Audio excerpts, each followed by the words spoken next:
I think maybe there wasn't enough time in between, so. Okay. It should be there on YouTube now. I see it live. Okay. Hi, YouTube! Sorry, you did not miss anything.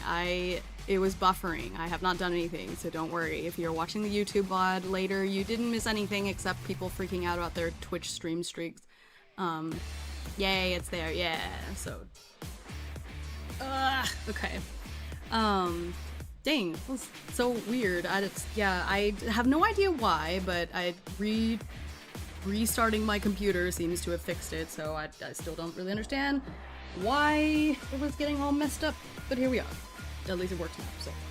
Okay, dang, it's been a little bit. I haven't seen y'all in a while. I mean, technically, if you were on Lepus's channel on Sunday, then you saw me, you know, 2 days ago, but I haven't been on my own channel in a little bit, so, it is good to be here. I needed, what is it? What is it?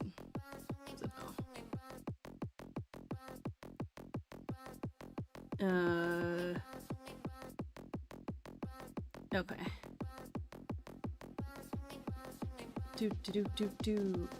Okay. Sorry, I was checking my... Okay. Yeah, I have, when I'm live, I have, like... Ooh. I have, my notifications turned off, but then sometimes I see, like, a big shiny new message thingy, and then I have to go look at it. Dang, I started, like, a million times. Okay. Okay, alright. There we go. I think we're good. Okay, so yeah, thank you for putting up with all that. I'm so sorry it took a second to get everything up and running. We should be good now. Also, I realized, I don't know how long this had been happening, but I had this one mic filter on twice, and so I turned off one of them, and so it should be good now.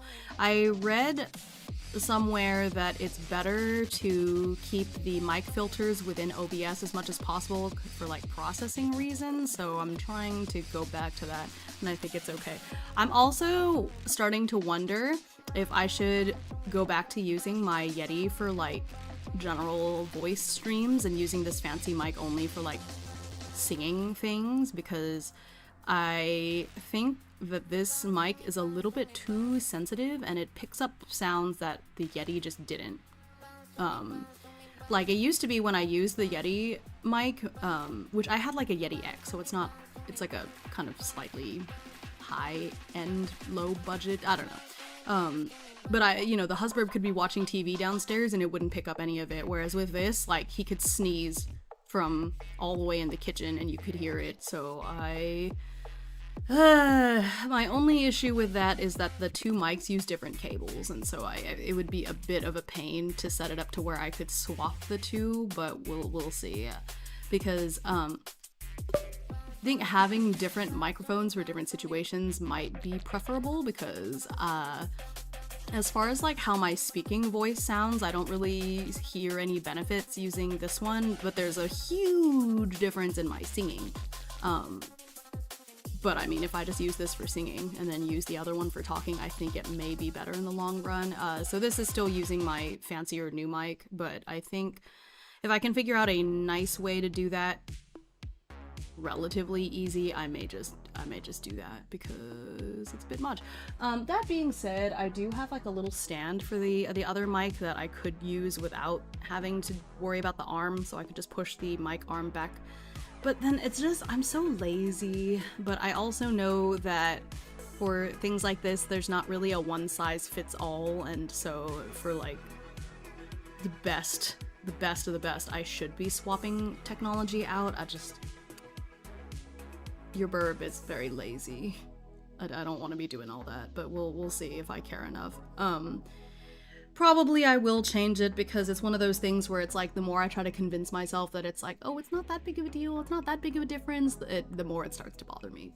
So, while I'm on this screen, I did just want to quickly go over, sorry, there's something in my eye, got new glasses, but these glasses frames are bigger. It's like a retro style, so it's a bigger frame, so I think actually it tracks my eyes better than my old glasses did, so less accidental winking, but there was something in my eye. So anyway, while I have you over here, I did want to go over my schedule really quick because there is something at the end of the week that I think will be of interest to most of you, and that is my Obsidian Q&A that I'm doing at actually about this same time. I'm streaming early all this week because I've got stuff going on pretty much every evening. Like today I have session 0 for something, then on, you know, Thursday I'm doing something with Kai in the evening, on Sunday, you know, I have D&D, so, you know, this is where having a day job is terribly inconvenient, because imagine how much TTRPGing I could get done if I could keep up a schedule like this all the time, to where I could stream in the afternoon, and then, like, play TTRPGs in the evening, or vice versa. But unfortunately, outside of the summer, I've got that pesky day job. When are they gonna just pay me to play TTRPGs? You know, if I could make like a livable wage doing that, dang, I could just do that all day, every day. Well, we'll see. But yeah, so on Sunday I have my Obsidian Q&A. This was something that was suggested when when thanks to a certain dumpster fire, who shall remain unnamed, during the Jolly Jamboree, I blew through all of my goals in like a really alarming way and could not think of any other goals to do. And I can't remember who, it might have been Amaya, who was like, oh, you know, why don't you do an Obsidian stream? And so I have a nice little to-do list type thing. Hi, Lil! Of all of the, I don't want to say streams that I owe, because that makes it sound like some obligation that I don't want to do, but streams that have been promised, shall we say.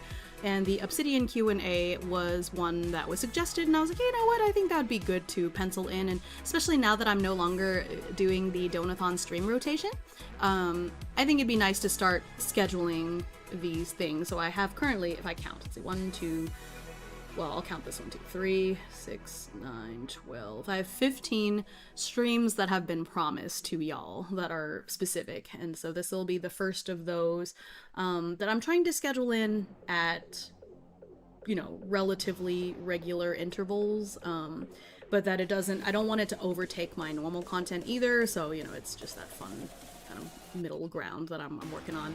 But yeah, so that is coming on Sunday, so about the same time, and that will be I'll be working on stuff, so that way if nobody has any questions, I will have stuff that I'm working on in Obsidian. I would like to clean up my vault, because currently I have one vault that is just everything that's TTRPG related, but what I would actually really like to do is set it up so I have my own TTRPG stuff, so like all of the Meridian Inkwell stuff in one vault.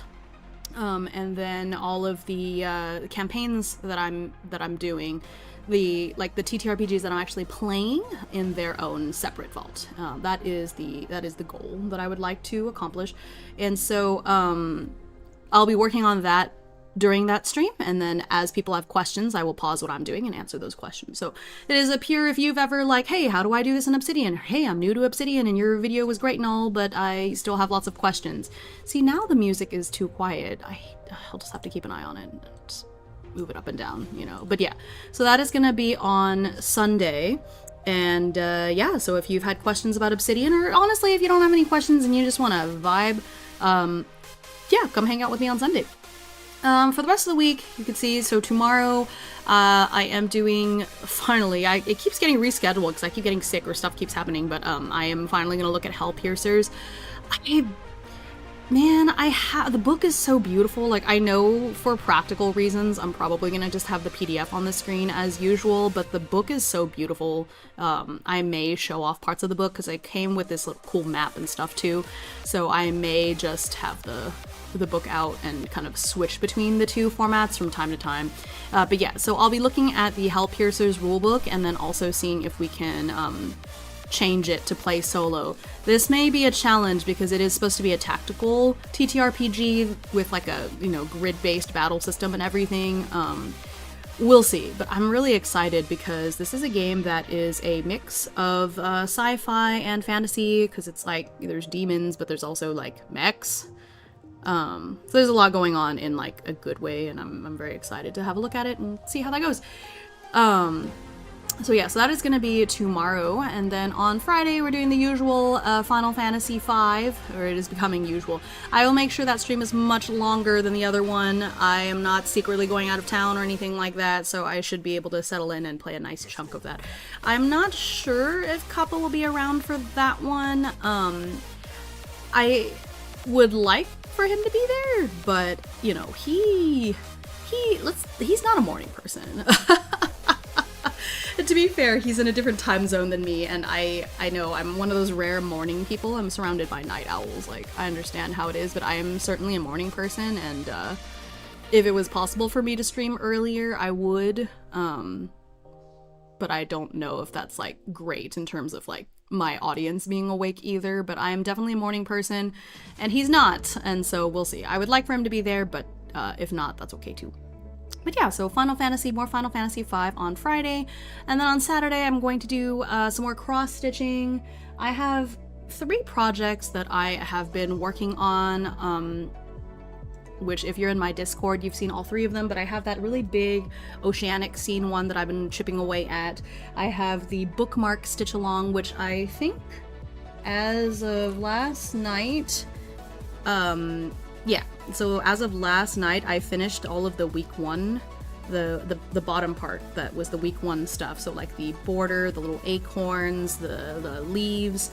So I finished that part, so I'm on the week 2 stuff now, which there's a frog that I started last night. But the week 3 stuff is gonna get sent this weekend, and so I'm a little bit behind, but that's okay. So I've got that one, and then the Hand of Glory that I worked on last time, that is part of a triptych that I'm doing. It's their like medieval Witchy Stitchers medieval relics collection, so there are 3 of those, and the Hand of Glory is just one, and I made a mistake that it's big enough that it annoys me, but it's not big enough that I want to redo the whole thing, but it's fine. So hopefully I'm just getting used to the linen, but also on linen fabric, the grid lines are a lot less regular, and so these kind of little things will happen. So I'm not super worried about it. It annoys me a little bit because, you know, it annoys me when I don't do things perfectly. Even if it's my first time doing something, it bugs me when it's not perfect, you know, but that's the other one. And so I will be working on my cross-stitch projects. I don't know which one or which ones. Maybe I'll work a little bit on each of them, but that should be a nice long stream as well. So that will be on Saturday, and then that's pretty much the rest of my week, so hopefully you're able to be around for at least some of it, but it's a nice mix of things this week, basically. But yeah, so with that, let me go ahead and start moving over to the Fabula Ultima screen. Okay, this is not the playlist.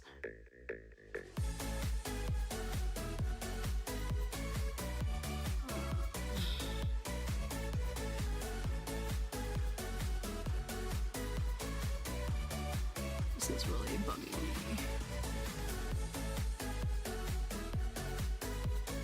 me.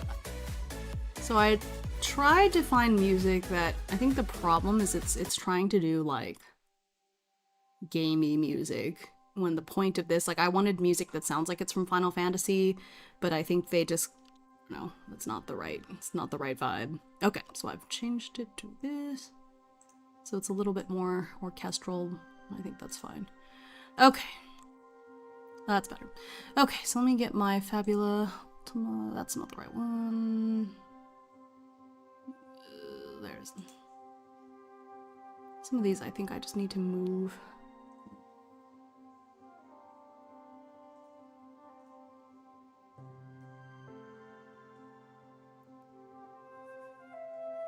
Okay. Like that. My ears make it a little interesting. It's like always runs off into the side. Okay, now we should be. Hi, Fluffy. It's going. Had like some interesting things happen. Had to restart the stream twice, but I think we're good now. Okay, my Obsidian open. Hope you're doing well. Hope everybody's doing well. Okay, what do I have?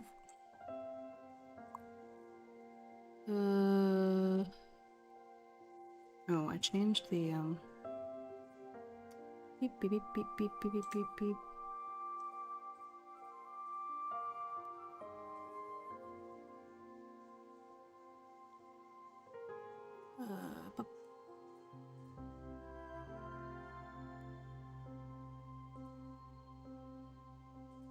Okay.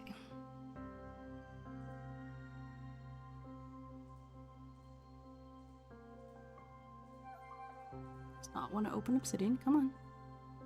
There it goes. I realized belatedly on the last stream that I had changed the size of my Obsidian window to where it went past the border at one point, and then I just didn't notice, and so it was just like that the whole time. Very annoying. So it's aesthetically unpleasing to me because it goes outside of its borders, but that's okay. This time, knowing that that's an issue, I just make sure that I fix it. So we should be good now. Okay, so on the in the last session, we started Cale's journey because so Arc 3 is a sort of like a little bit of everybody. They've split up somewhat, like they all came to Eichberg together, but they're each pursuing their own individual goals and growing up a little bit separately, although not, you know, that's not to say that they won't team up some of the time, but I would like to use this arc to try some different matchups and have them get to know each other in different ways than what we've gotten used to with the certain pairings of like, well, Indigo and Cale always together. I want to see Cale with the others, you know, as well. So each of them is going to have their own chapters. I don't know if I want to do, I think I might do 5 each so that each chapter per character is like an important thing that happened that year. So the end result is at the end of this arc, 5 years will have gone by, and then they're gonna get back together and go save the world or whatever the case may be, right? That's the goal for this. And so, and honestly, it may even be more than 5, because if I feel like this part is really rewarding, I could just have more scenes, right? And so, but the end result is that 5 years will go by, and then we're gonna get back together as a group of 4 and go off and do something. This is a campaign that I'm expecting to last for a long time, but it has an end. I don't intend for it to go on and on forever. It does have a quasi ending that I don't have it in mind per se, because I don't know exactly what's going to happen. That's all dependent on oracles and such, right? But I do expect for there to be an end, not for it to like continue on indefinitely. And so there's parts of it that could go on for longer, like this part. You know, currently I have 5 chapters per character, but what if I decide to lengthen that? I could. I reserve the right to do so, but I also don't want to detract too much from like the overarching story. But that being said, I don't know what that overarching story is yet, and I hope that through these chapters we can find little threads of things that may connect that overarching, like, I don't want to say big bad, because there probably isn't just one big bad, but like these are where the threads happen, where I don't really know what will happen, but hopefully with this I can assemble enough breadcrumbs to be like, okay, this makes sense for the overarching story with the whole group all together, right? And we know it has something to do with Indigo's dreams. We know it's going to involve Orion's backstory in some case, but I also would like to see where Cale and Celine factor into it, because I feel like Orion and Indigo have very like, oh my gosh, clearly they're chosen ones, there's something going on in with their backstories, but I don't want that to mean that Celine and Cale are gonna be just like sidekick types either. You know, I would like all of them to factor in one way or the other, and so I'm hoping throughout this part that we're able to tap into that and find reasons for why they relate to the overall story as well. But it's also just nice getting to each character have their time to shine, because I think that Cale, in terms of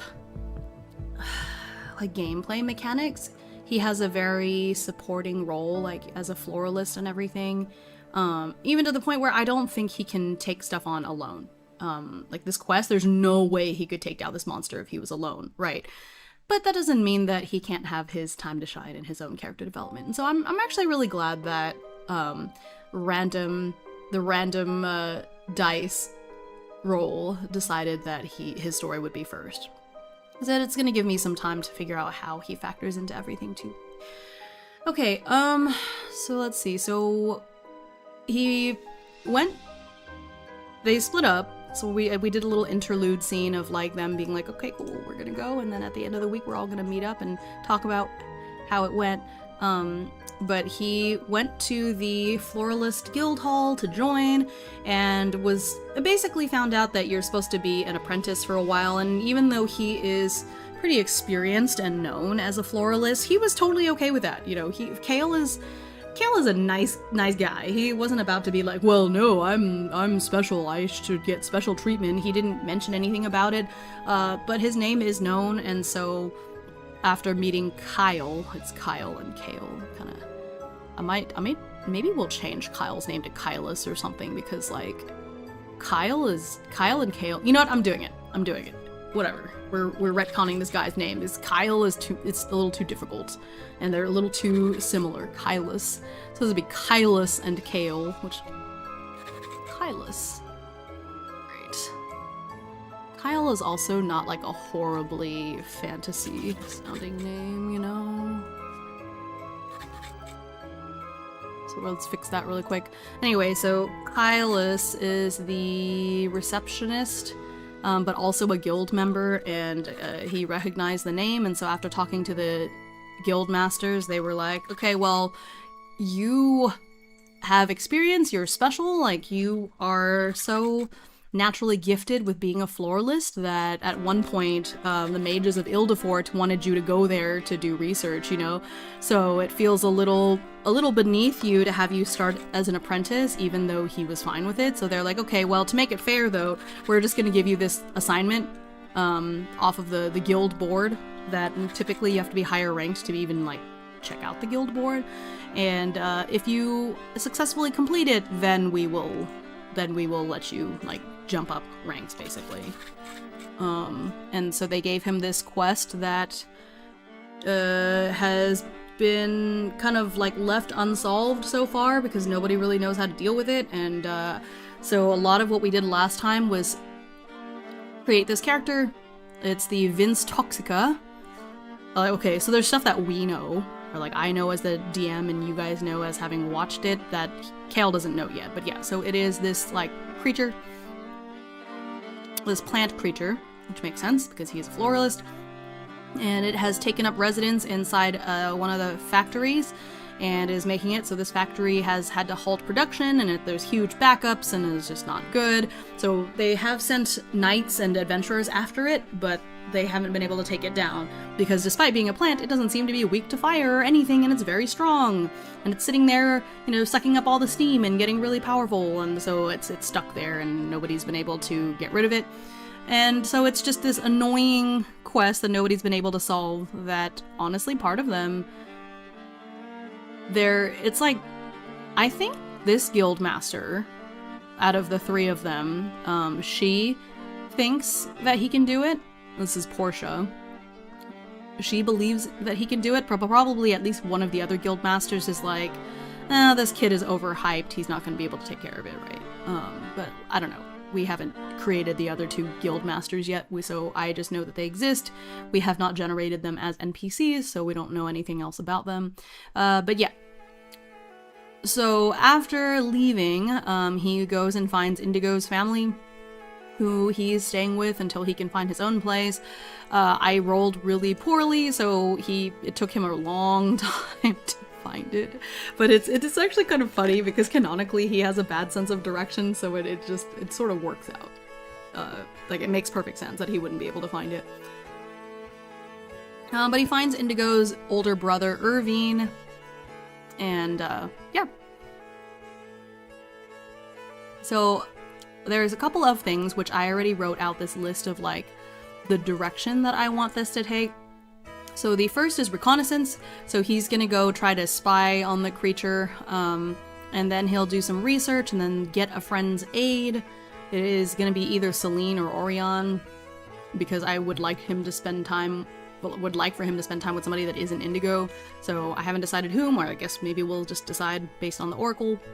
It'll be one of the other two, and then he'll go fight the thing, and then that'll be the end of this chapter, I guess. And I think we can do that all today, so let's start with the reconnaissance.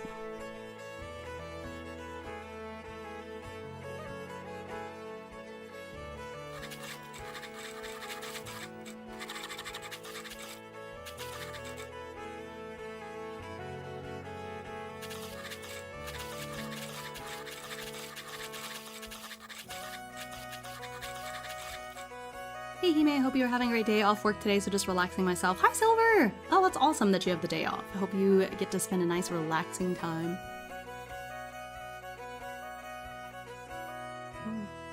I'm finishing the last of this like pandan latte that I got earlier.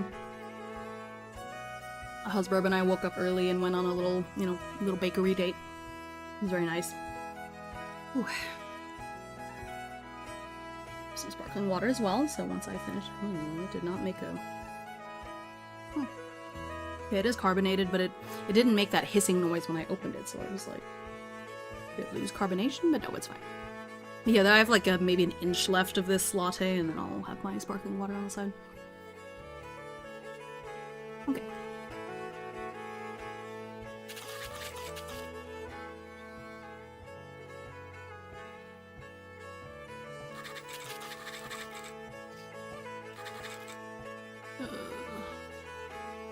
Have this open. Factor sheet. Oh, he does not have much money.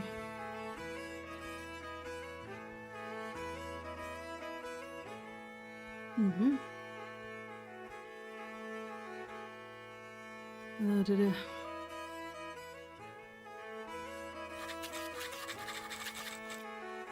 Know what it's called? Like, I know the factory... Oh, they're just calling it the factory strangler. Okay.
Hello again, Thousand Sunset.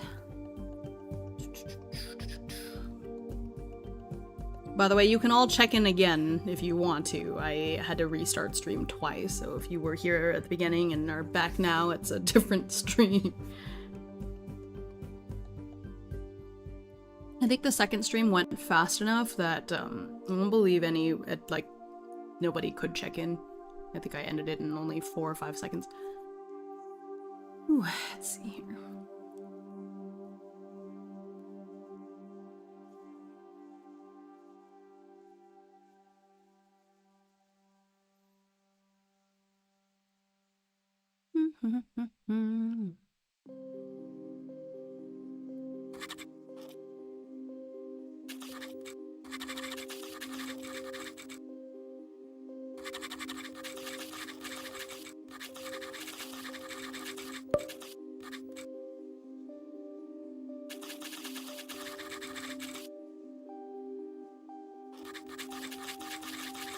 Okay, so I think I should be able to roll this with a lower difficulty level because we got help. So I'm going to do the same insight willpower roll, but instead of a DL 10, I'm just gonna lower the DL. Let's see. Do I have this in my notes? Every time I always have to open up the a little difficult. There it is. I do have it written down. So let's make it easy. DL7.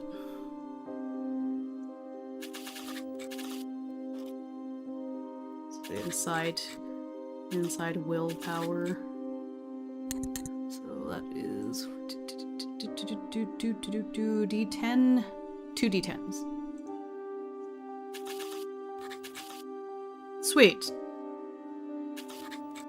Again, it would have been really sad if it didn't work out. Watching while building a nuclear submarine. Holy crap. I'm assuming, I don't know, actually I was gonna say in a game, but it's actually relatively plausible that you could be building an actual nuclear submarine. Who knows? Dude, I bought Frostpunk since it was 99 cents, and I feel like I'm gonna be really bad at it, but I want to try it. I want to build cool stuff. I know that has absolutely nothing to do with submarines, but we were talking about building, and so it made me think of it. Okay.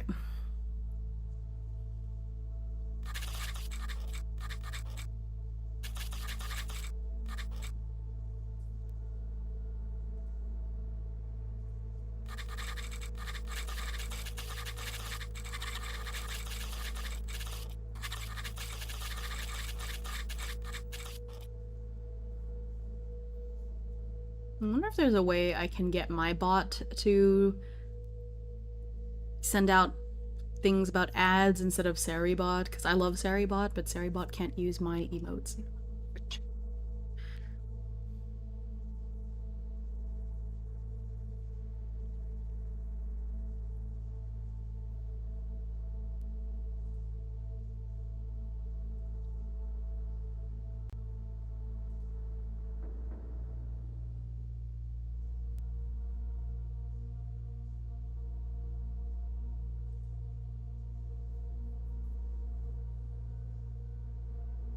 I bet there is.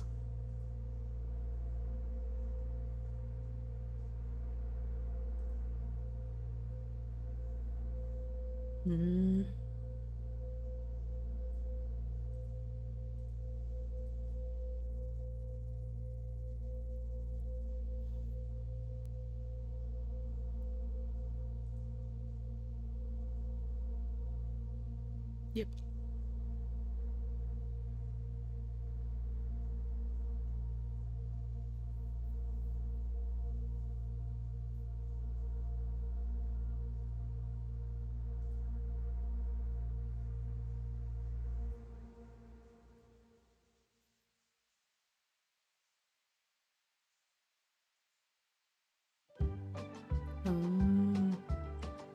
I see. Okay. Cool. Alright. It is possible. I will worry about that later, but I did want to check. Neat. Okay. So, how do I want to do this? I want to ask a series of questions.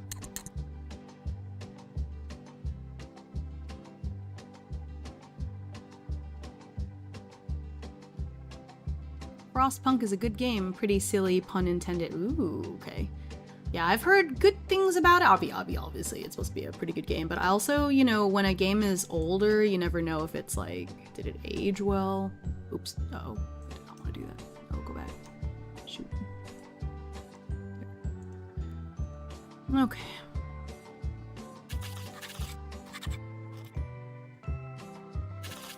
Alright, so I just want to ask some questions to the Oracle.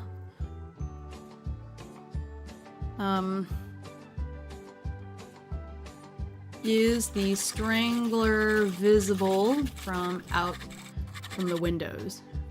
Well, actually I should start with, are there windows broken? No. Oh shoot. No windows that he can reach.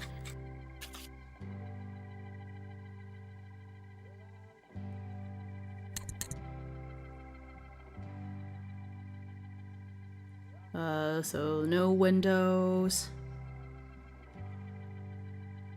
I'm imagining there's at least 3 doors. We'll see. I'll roll a d4 for that in a minute. Are there windows that Cale can reach? No. That doesn't mean that I can't really do much of this question then.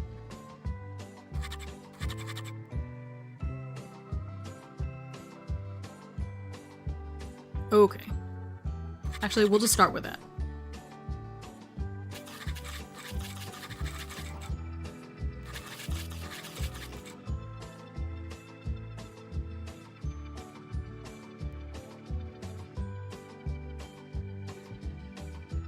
I mean, why Cale's having breakfast with Indigo's family? Doesn't he have his own place? I don't know actual story, but trying to understand. Oh, no. Well, he literally just moved to this town, and he doesn't have a job yet, so he's...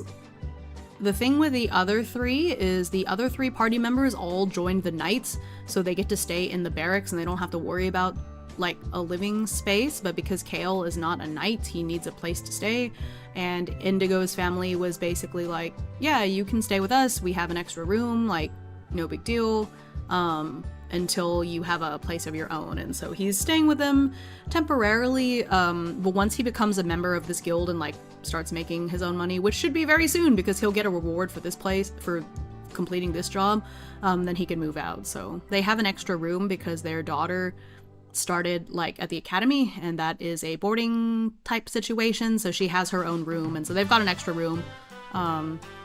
So yes. He does not have his own. He literally just moved here yesterday, basically. So yeah. The other 3 all get to have, like, their own barrack situation, so it's, I don't know that they're living better than him, but, you know, no big deal. Okay.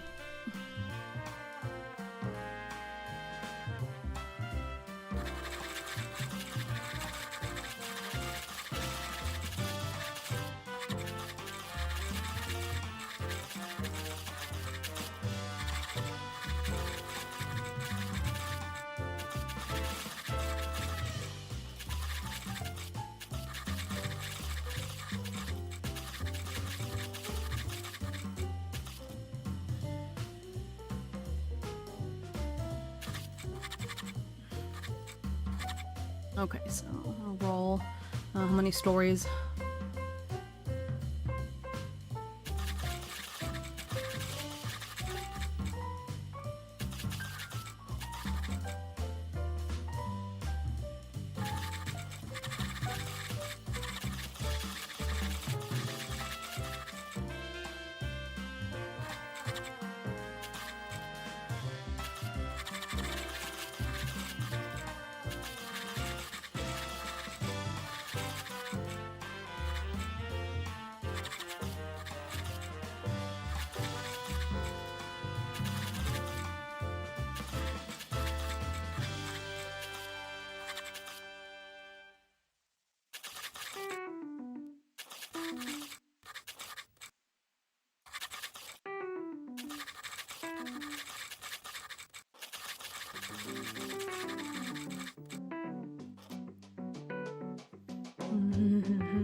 Hello, good to see you.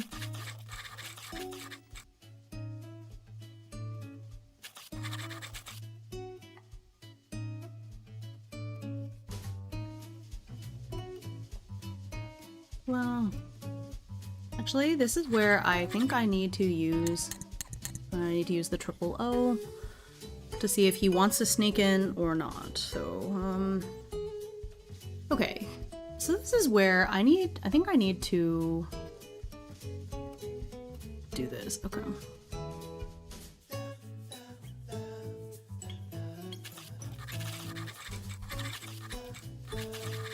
Okay, so, this is for Cale.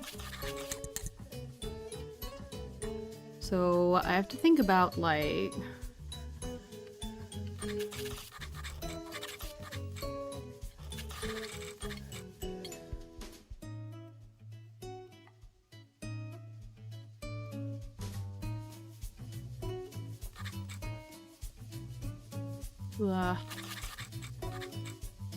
Actually, I guess I can have the one...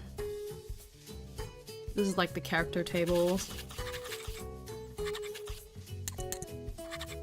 Okay. So with triple O, we have the obvious, the option, and the odd, right? Let's see here. Do I need this for, like... Do I want to do this one per character, or do I want...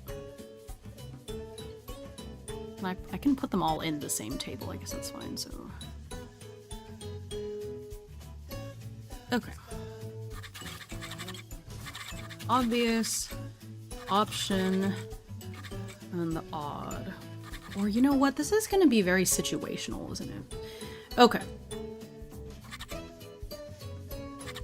Okay. You know what? Let's just do this.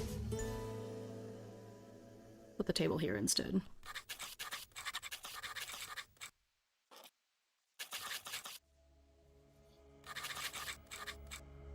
Okay, so here, the obvious thing, because Cale is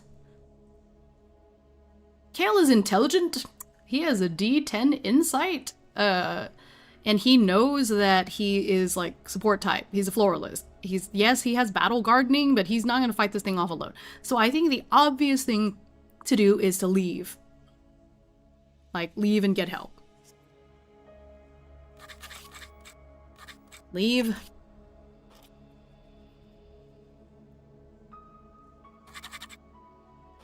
And do research first. The option is to leave and come back with help. And then the odd would be to, like, go in, to, like, sneak in anyway. Because time is of the essence, right? So I feel like this is the essence of triple O, right? Is you've got the obvious, the option, and the odd. That's why it's called triple O, and so it is more likely that you're gonna get the obvious option, and that's something that's in character for them, and then option is like something that is still doable, but a little less likely, and then the odd is like something that's kind of out of character for them, like something odd. So in this case, I think that sneaking in anyways is the odd action, because he could still do it. It's not wildly out of character, it's just less likely. But it could just be, you know, time is of the essence. Maybe he doesn't want to bother his friends or whoever to go help, you know, and so he decides, like, you know what, if I just stick close to the entrance, I can sneak in anyways. So that's the point. And I think triple O is situational, and so it's something you want to think about, generally speaking. Alright, so let's see what we get. Alright, well, we got the obvious.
And he does the obvious rather than the option, so he's not going to get help right now.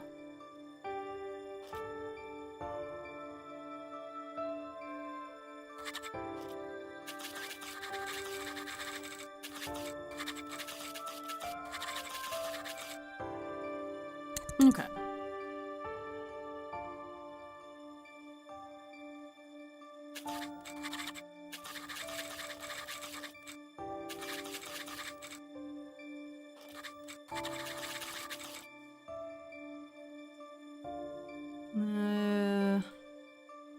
Let's see, is Kylus there or is it somebody else?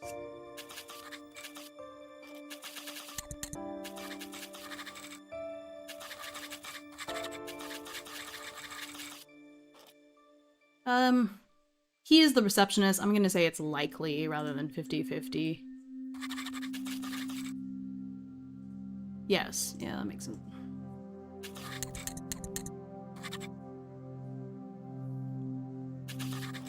Alright, well let me read this part so far, because what we've got so far, and then I'll move on to this next section.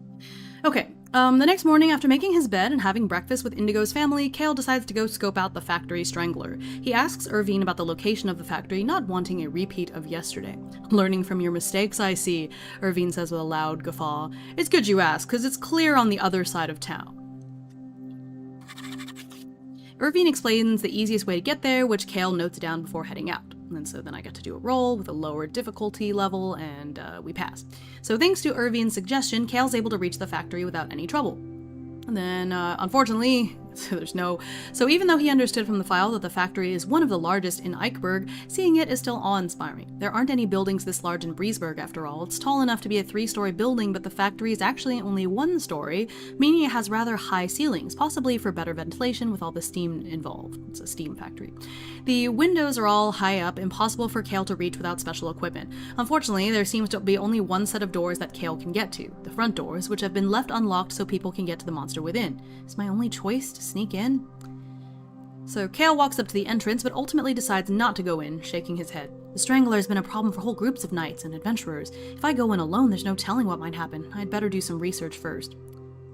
So he goes back to the reception desk.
Did they end up giving him oh, actually here.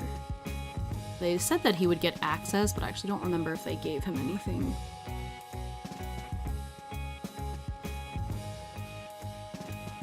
Oh yeah, they gave him a file, but not anything else. Hi, Woven!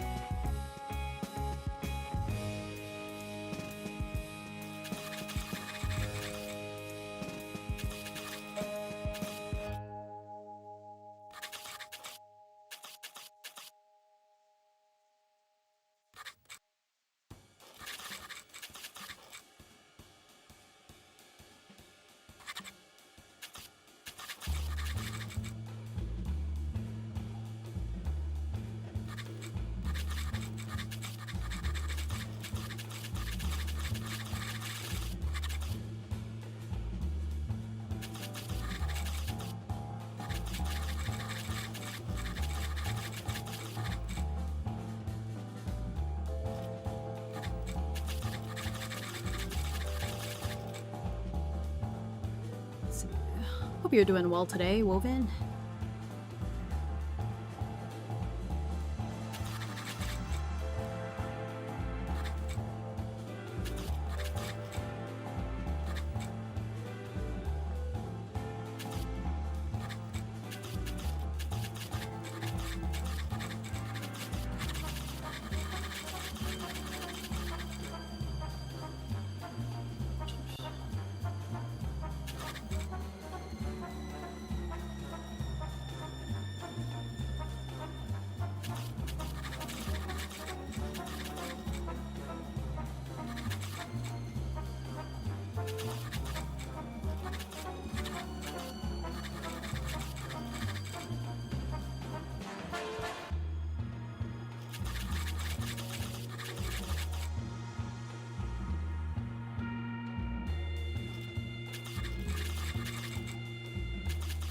Yeah, doing good. Busy morning. Glad it's time for a break. Oh, well, hope you got everything done that you needed to. Earned a break.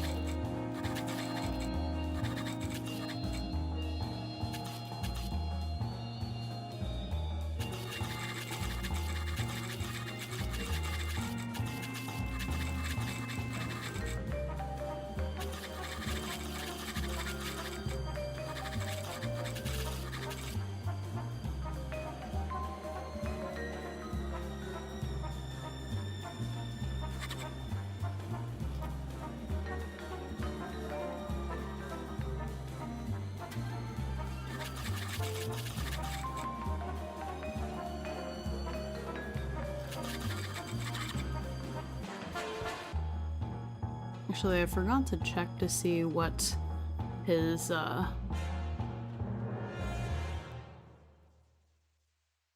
mood is.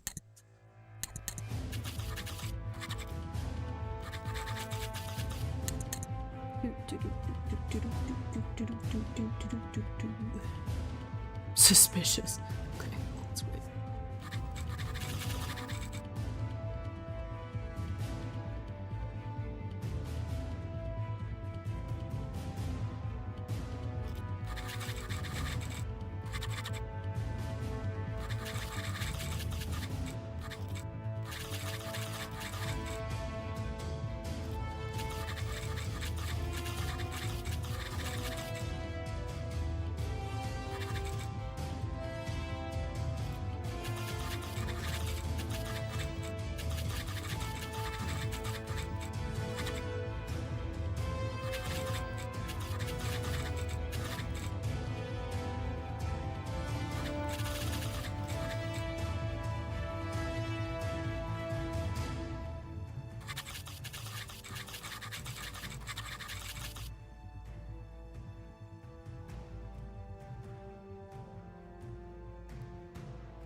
Okay.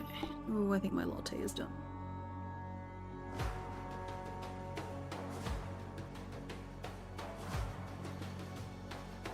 Ancient way of sending so many emails. Nope, I'm not gonna look at it. I do not want to stress out about that right now.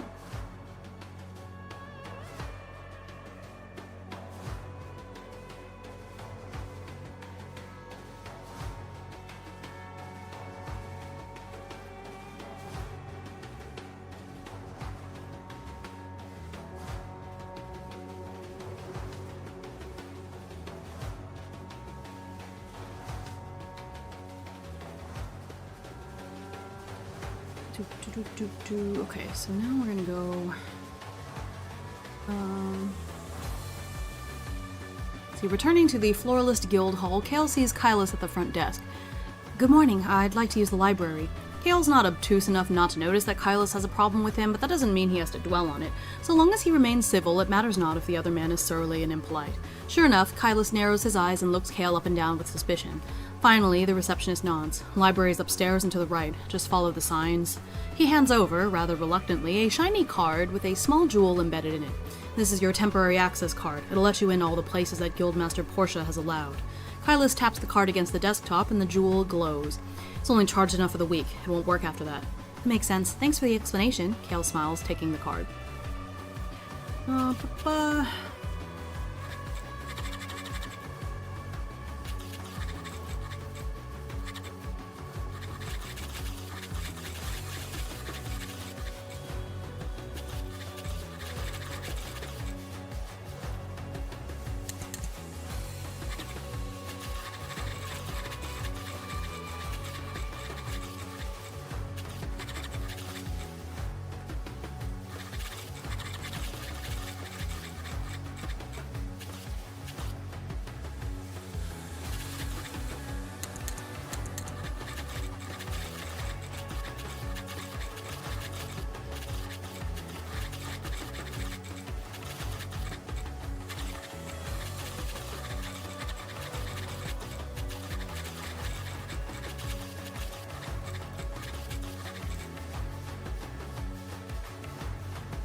Does he have...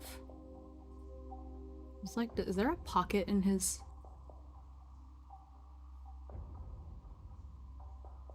His shirt doesn't have like an obvious shirt pocket, so we'll just put it in one of those little pouches.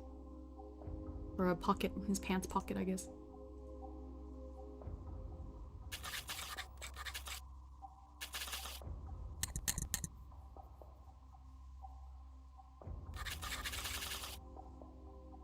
Okay.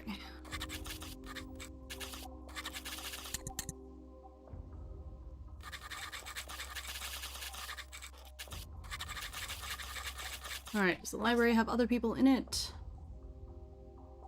No. Oh. He's alone.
Okay, so let's do another check. Guess it'll be insight.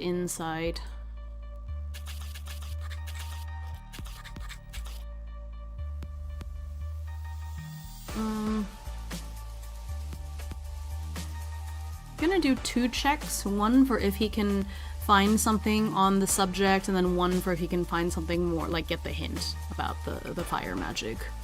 So I'll do normal for the first one and then hard for the second one. But I'll only do the second one if I pass the first one, so...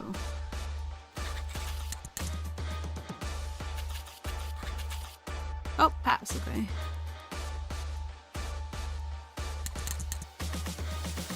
And then...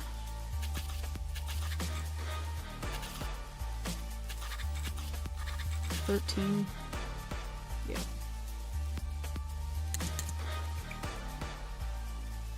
Just put insight inside like this. Just feels weird to have one stat by itself. Okay. Oh, shoot! Dang, okay, rolled very well. Very nice.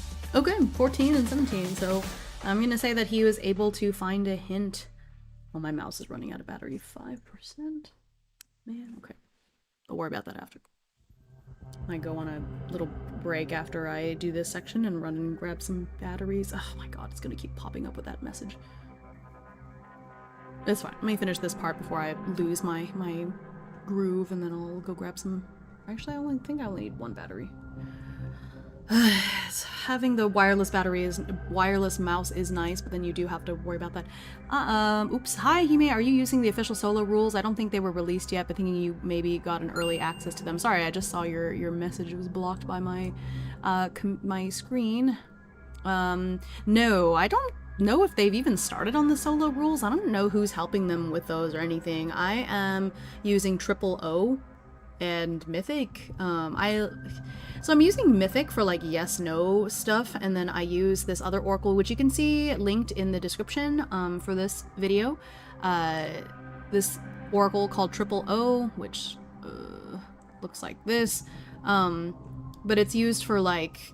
I use a lot for characters, like what are they going to do, what is the like disposition of the character I'm talking to, etc, etc. So O is really cool. It's by Cesar Capacli. So no, I'm not using the official rules. I don't know if the official solo rules are coming out anytime soon. I have not heard a thing about them, so they might just kind of be a twinkle in the designer's eyes at this point. Red light lies. Do your best, have fun, thank you. And then hi, Happy Wolf. Welcome in. But yes, to answer your question, no.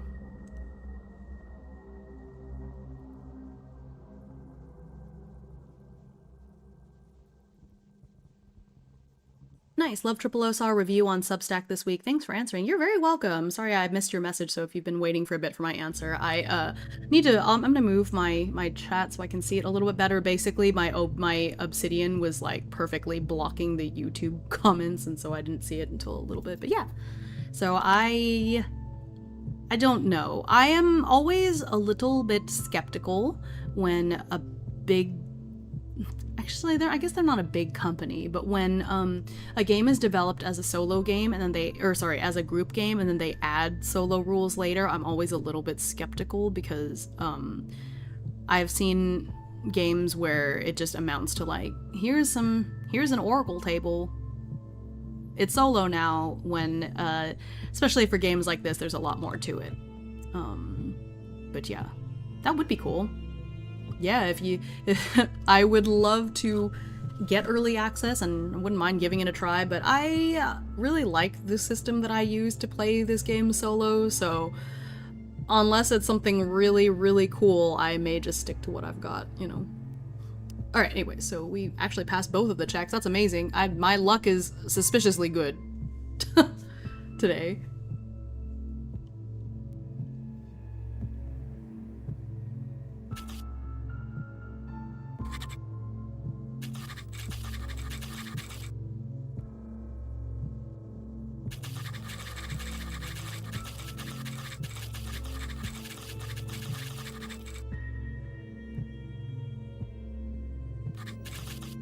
Yeah, have you seen Vagabond solo section? Something like that would suck, haha. I think Rooster Games are intent on delivering something good, but we'll see. I mean, Fabula Ultima is a great system, so I hope that they're doing their research and are able to make great solo rules. Hey, if you guys ever, if you're watching this, I'm always happy to help, consult, you know. But yeah, I have faith in them as a team in general, but the thing is that solo, there's a lot more to solo than just like, here's an oracle for yes/no questions, and it's a lot more to it than that. And I think that unless you play solo games, you don't necessarily know, so it's hard to plan for something that you yourself haven't played or understand, you know what I mean?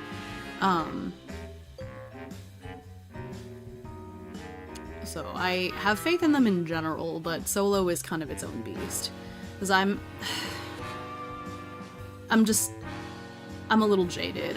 My most recent run-in with this was the Coriolis, the Great Dark. They were like, you could play solo, and I went to the part of the book that had the quote-unquote solo rules, and they were so...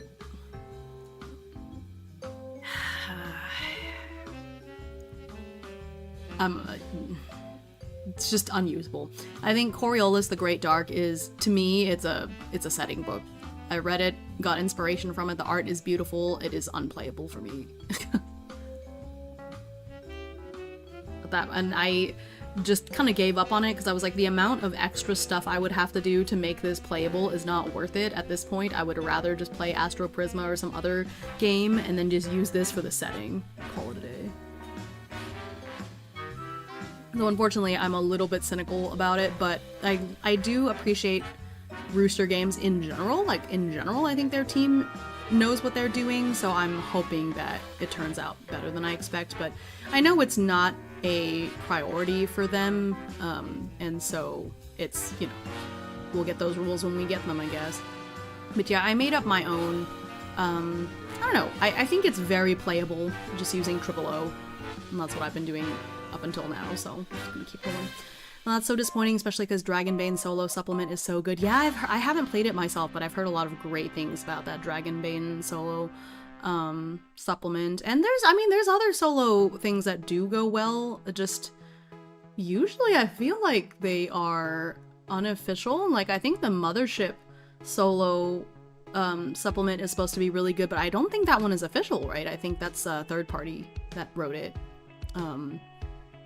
But it's supposed to be really good. I haven't actually soloed Mothership yet. I think it would be pretty easy to solo, though. Just having run a group one-shot, I think it would be pretty easy to solo Mothership. But yeah. But again, that makes sense, because if it's a supplement written by a third party, it's being written by somebody who's used to playing solo games, or designing solo games. So naturally that is gonna run better than if you just have a developer who is, you know, very good at designing things. I say developer instead of designer, but you know what I mean. Who's only used to doing stuff for groups, because it's like a different sort of design philosophy, and I think you need people that like actually play solo and preferably design solo that know what they're doing, you know, that's all. But if you're mindful of that and you just like find the right person, consult the right people, then I think it's gonna go well. It's just a matter of, are they going to do that or not? Because I haven't seen any mention of like, oh, we're getting so-and-so to help make this supplement, you know. But also it's like, I don't know when the heck that's coming out. Surely long after the book, the bestiary and everything.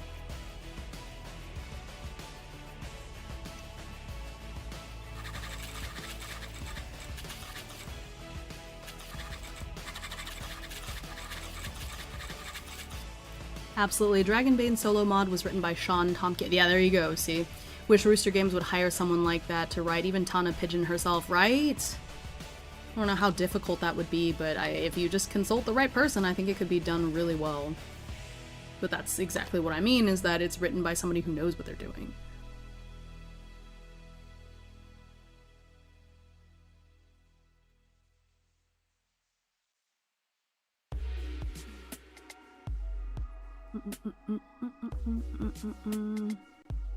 Okay, I'm trying to think of how I want to approach this. Okay, that's fine.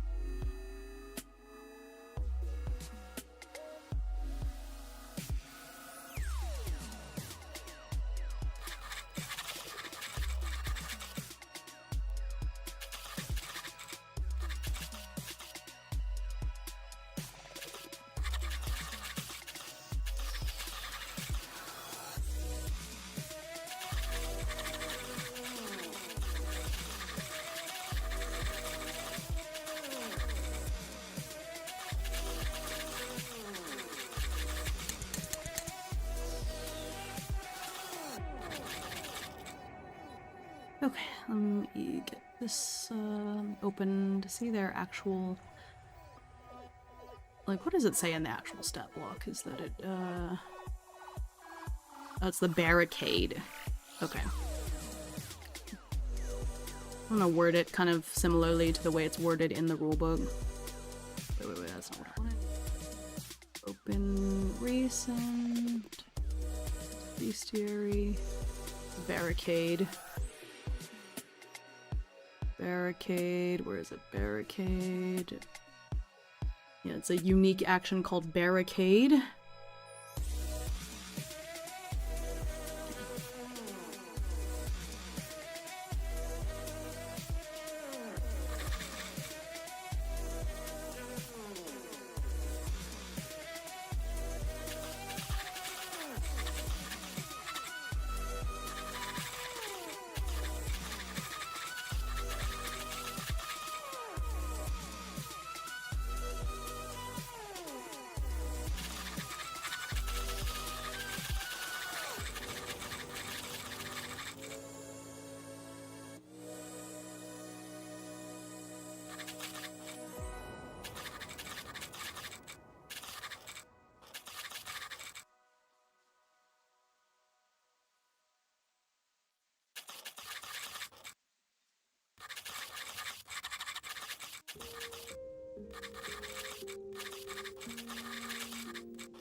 Nice. So this is what, in the last, I think it was 2 streams ago when I was talking about, not 2 literal streams, but 2 Fabula Ultima streams away. Oh, thank you for the follow. That, I don't know, why didn't the alert go up? Weird. Okay, well. It's odd. Why didn't the alert go? Oh, well, whatever. Welcome. Oh, there it is. It's a very delayed result, but welcome to the flock. Follows are anonymized, so I will not know who you are unless you say something. Or, well, I mean, I check at the end of the stream, of course. Okay. Yeah, I think they specifically mentioned that they tried fire magic and it didn't work, right?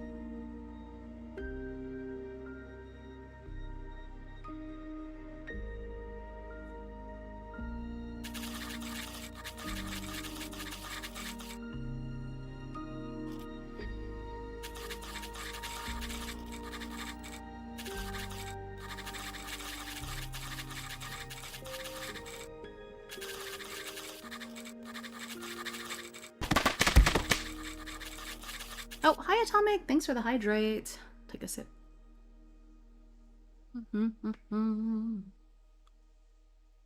Okay, let's see here.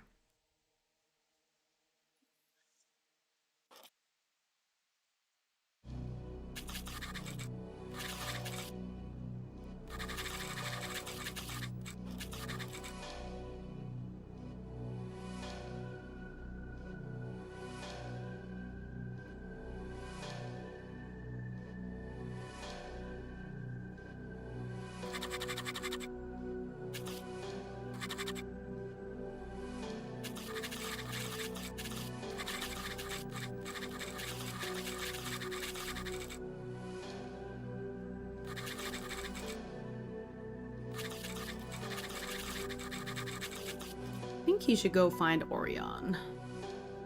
Because Orion is a magical swordsman, so...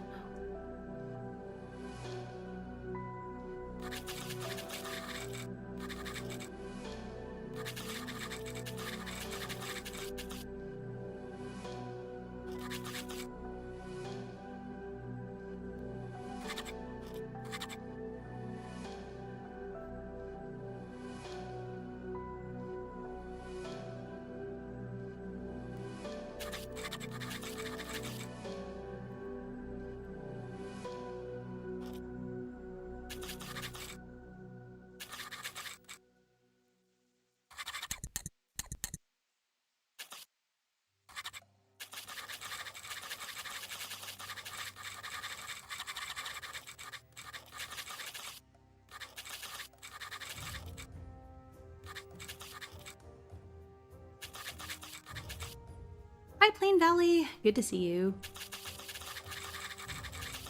Okay.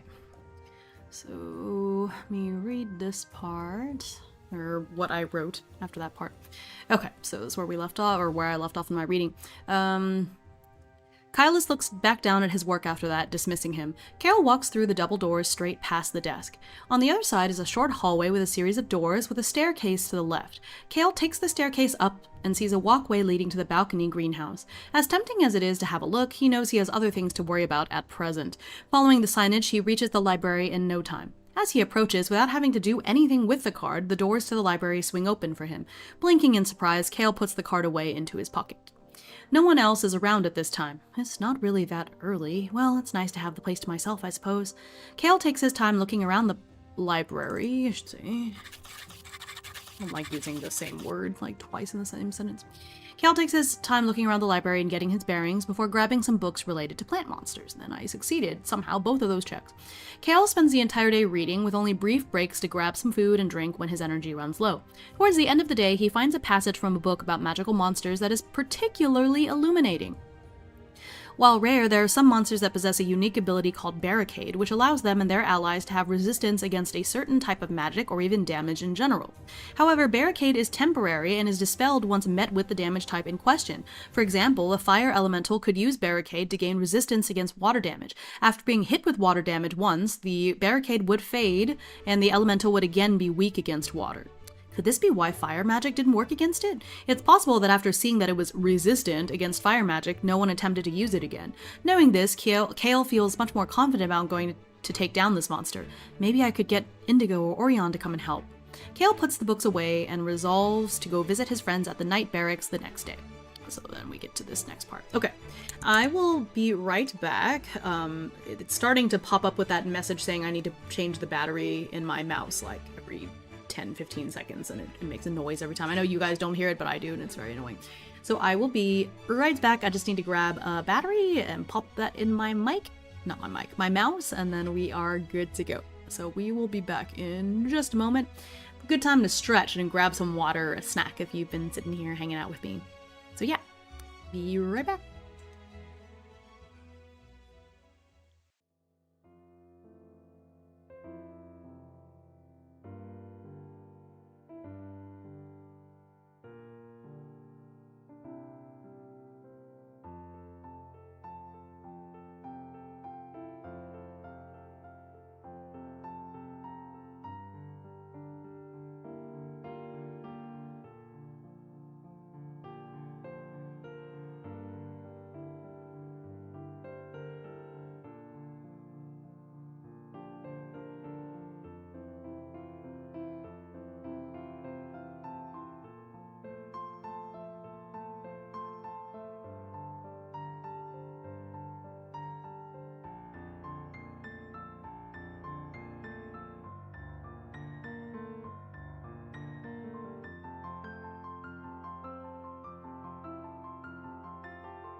Alrighty.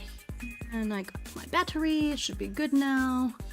Nice thing about this mouse that I do appreciate is that I can use a AA or a AAA battery, and it just lets, there's just an opening for both of them. Need to dry it before you fry it? Yeah, a little bit. Oh, welcome. Is it Essie Donna or Eki Donna? Or maybe it's Eki Dana, I don't know. Whatever you would like to be called. Coincidentally, just got less busy enough to chat. Just noticed you're using Mythic. Neat. Could kind of tell you seemed to be journaling. We couldn't see closely enough to make out what exactly you were doing. Oh, okay, yeah. I'm kind of can pronounce it. However, just use Anna. Okay, cool, nice. Anna. I have a difficult to pronounce name, so I try to be nice and like that's not the right way of saying it. Because my name is difficult to pronounce, I try to go out of my way to pronounce other people's names correctly because I want mine to be named correctly. I didn't know you could have stuff that you could use either AA or AAA batteries. Yeah, this is nice. This mouse has like a opening for either, so I could use either AAA or AA. So I went and asked the husband, like, is there a type we have more of than the other? And it seems like we have more AA's than AAA's, so I just put the AA in there. I do kind of wish that this mouse just like, I could just plug it in to charge, but on the other hand, being able to just pop a battery in is nice and convenient too. I literally chose this mouse based on its size. I have really small hands, and I literally strained my wrist from like overly using the mic that I used to use because it was like a gaming mouse. I still have it, but it's like a pretty nice gaming mouse, and I didn't have to use it as much as I do now as a streamer, and I did some research on which mice would be good for somebody like me with tiny hands, and this is the one that came up the most. It's a Razer mouse. It's quite nice, but it is wireless, which it is nice because I don't have to worry about the cord getting tied up, but then I do have to change out the battery every so often. So funny enough, I usually do that because people feel more confident with Anna despite it having several possible pronunciations as well. I think you're the first to realize it doesn't actually make it much easier. Yeah. Again, it's just a matter of me like having a difficult to pronounce name myself. They make mice that have wireless chargers now. They do. They are not the right size for my teeny little hand. People usually just pick a pronunciation and assume that's correct, which is correct enough. Yeah, I mean, pronunciation of names is all very like relative because there's very few names that have just one pronunciation, you know? So, well, that's fine. I try to put effort into it because I would like it if people pronounce my name correctly. Ooh, never thought about that. Yeah, I have very small hands. One time I sized my fingernails to see, like, about press-on fingernails that have, like, cool designs and stuff. So you can measure your fingernails to see, like, okay, do I have, like, what size? And my fingernails are extra, extra small. So that puts it into perspective, because if my fingernails are considered extra, extra small, you can figure... My hands are quite small. I will put my hand up, like, because I work... when I'm not a VTuber, I'm a teacher, and my school has, like, a variety of ages. It's, like, elementary and middle school combined. Literally, my hand is, like, the same size as some of the third graders at school. So, yeah. I have small hands. So, mice, they don't tend to make for people with hands like mine. I guess they just don't really consider it. I suppose there's kids mice, but then those are a little too small, so I don't know. So anyway, I got this mouse purely because it's smaller. So, gasp, you mean you're not actually an anime character that has wings for ears? Immersion broken. I mean, I didn't say that I didn't have wings for ears. I'm still an anime character. I'm just, I have to do something when I'm not streaming. Yeah, my name is made up, so I can just say, yeah, that works. Alright, perfect. I mean, I always have wings for ears. I can have wings for ears while I'm teaching. Actually, right now, I'm not teaching. It's summer break. I feel that with guitar, hand had to skedaddle around to reach things. Yeah, I grew up playing piano, and there's literally I had a teacher that asked me, or my piano teacher actually, that asked me to play the wedding march at her wedding. I had to give the honor to somebody else because there's this chord that I literally... I could not reach it. My hands are too small. I literally was physically incapable of playing the chord, and so we had to get somebody with bigger hands to do it, so... It is a real problem. Now, I wouldn't say that it gets in my way a lot of times, but it is something that I have to take into consideration. I have very small hands. But yeah, so all that to say, there's batteries in the mouse now, or a battery. It only uses one battery. And I don't have to change the battery out very often. I want to say like every 2 months, maybe 3 months even. So each battery lasts a good chunk of time. Thank you for contributing your feathers. Yeah, we've got 6-7% raised for Hotful Boyfriend Part 2. So if you've got some feathers to donate and want to see another Hotful Boyfriend reading stream, you could put that in there. Dang, people could have donated multiple times because I technically had to stop and start this stream 3 times. Okay. So anyways, we are moving on to the next part, which is going to be Cale getting help.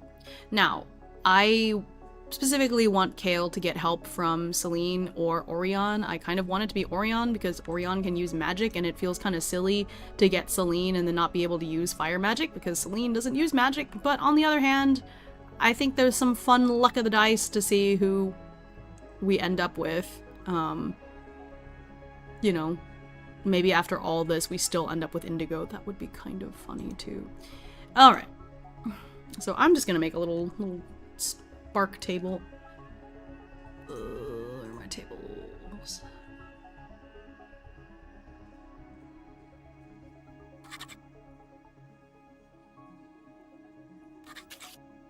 Well, I want this to be a D6.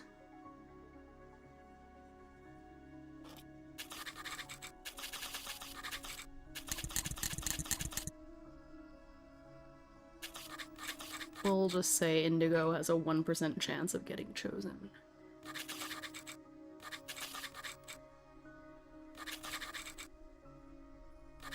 Oh, so maybe it's a D8 then. No.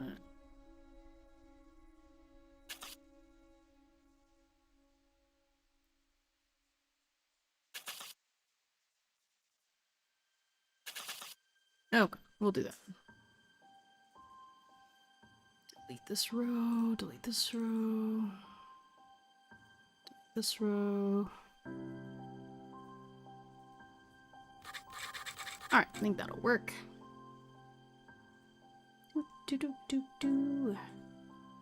Yeah, I know Mythic has a lot to it, and I actually get quite a lot of those Mythic magazines because I really like Tanya Pigeon's like philosophy about playing solo, but the only things I actually use from Mythic is, one, I kind of like the whole threads idea, so I do that. Probably not exactly the way that they do it, but I do use that. The other thing is just for this like yes-no table. It is nice to use, and it's built into this solo RPG toolkit that I like to use a lot in Obsidian, so there's that. Never got the magazines, but I do have the book, which one day I might actually finish reading. I know, same. Like I've opened that book, gone through it. The magazines I will pick up if there's like there's a story isn't quite right. If there's like an article that appeals to me, like I think they had one that was specifically about like downtime scenes, so I grabbed that one, you know, so I've got a handful of like random magazines that are just related to things that I am interested in knowing a little bit more about.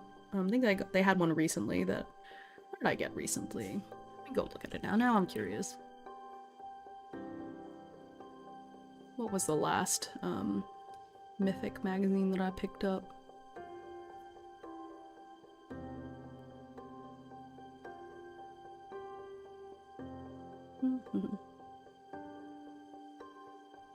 The last one I got was the Compilation 9. Compilation 9 as a Society Crafter. Oh wait, that might actually be really useful for... Dang it. Hang on, let me look at that, because I could have used that when I was doing the guild.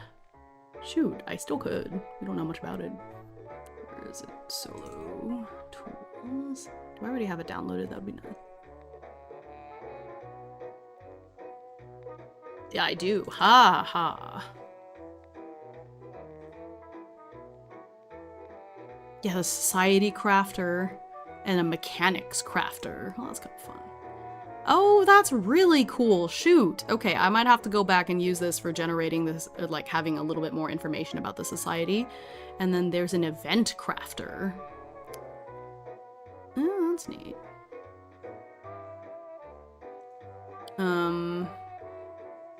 Anyway, I'll just link to it. But this is the compilation that I bought most recently.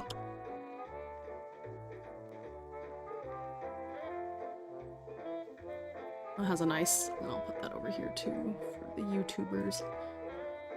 How do you think Fabula Ultima compares to Legends of Akaroth? Oh, I love Legends of Akaroth. I mean, I played a whole lot of it. I'm continuing it pretty soon, actually. I want to pick it up again next week. Funny that you should ask about it.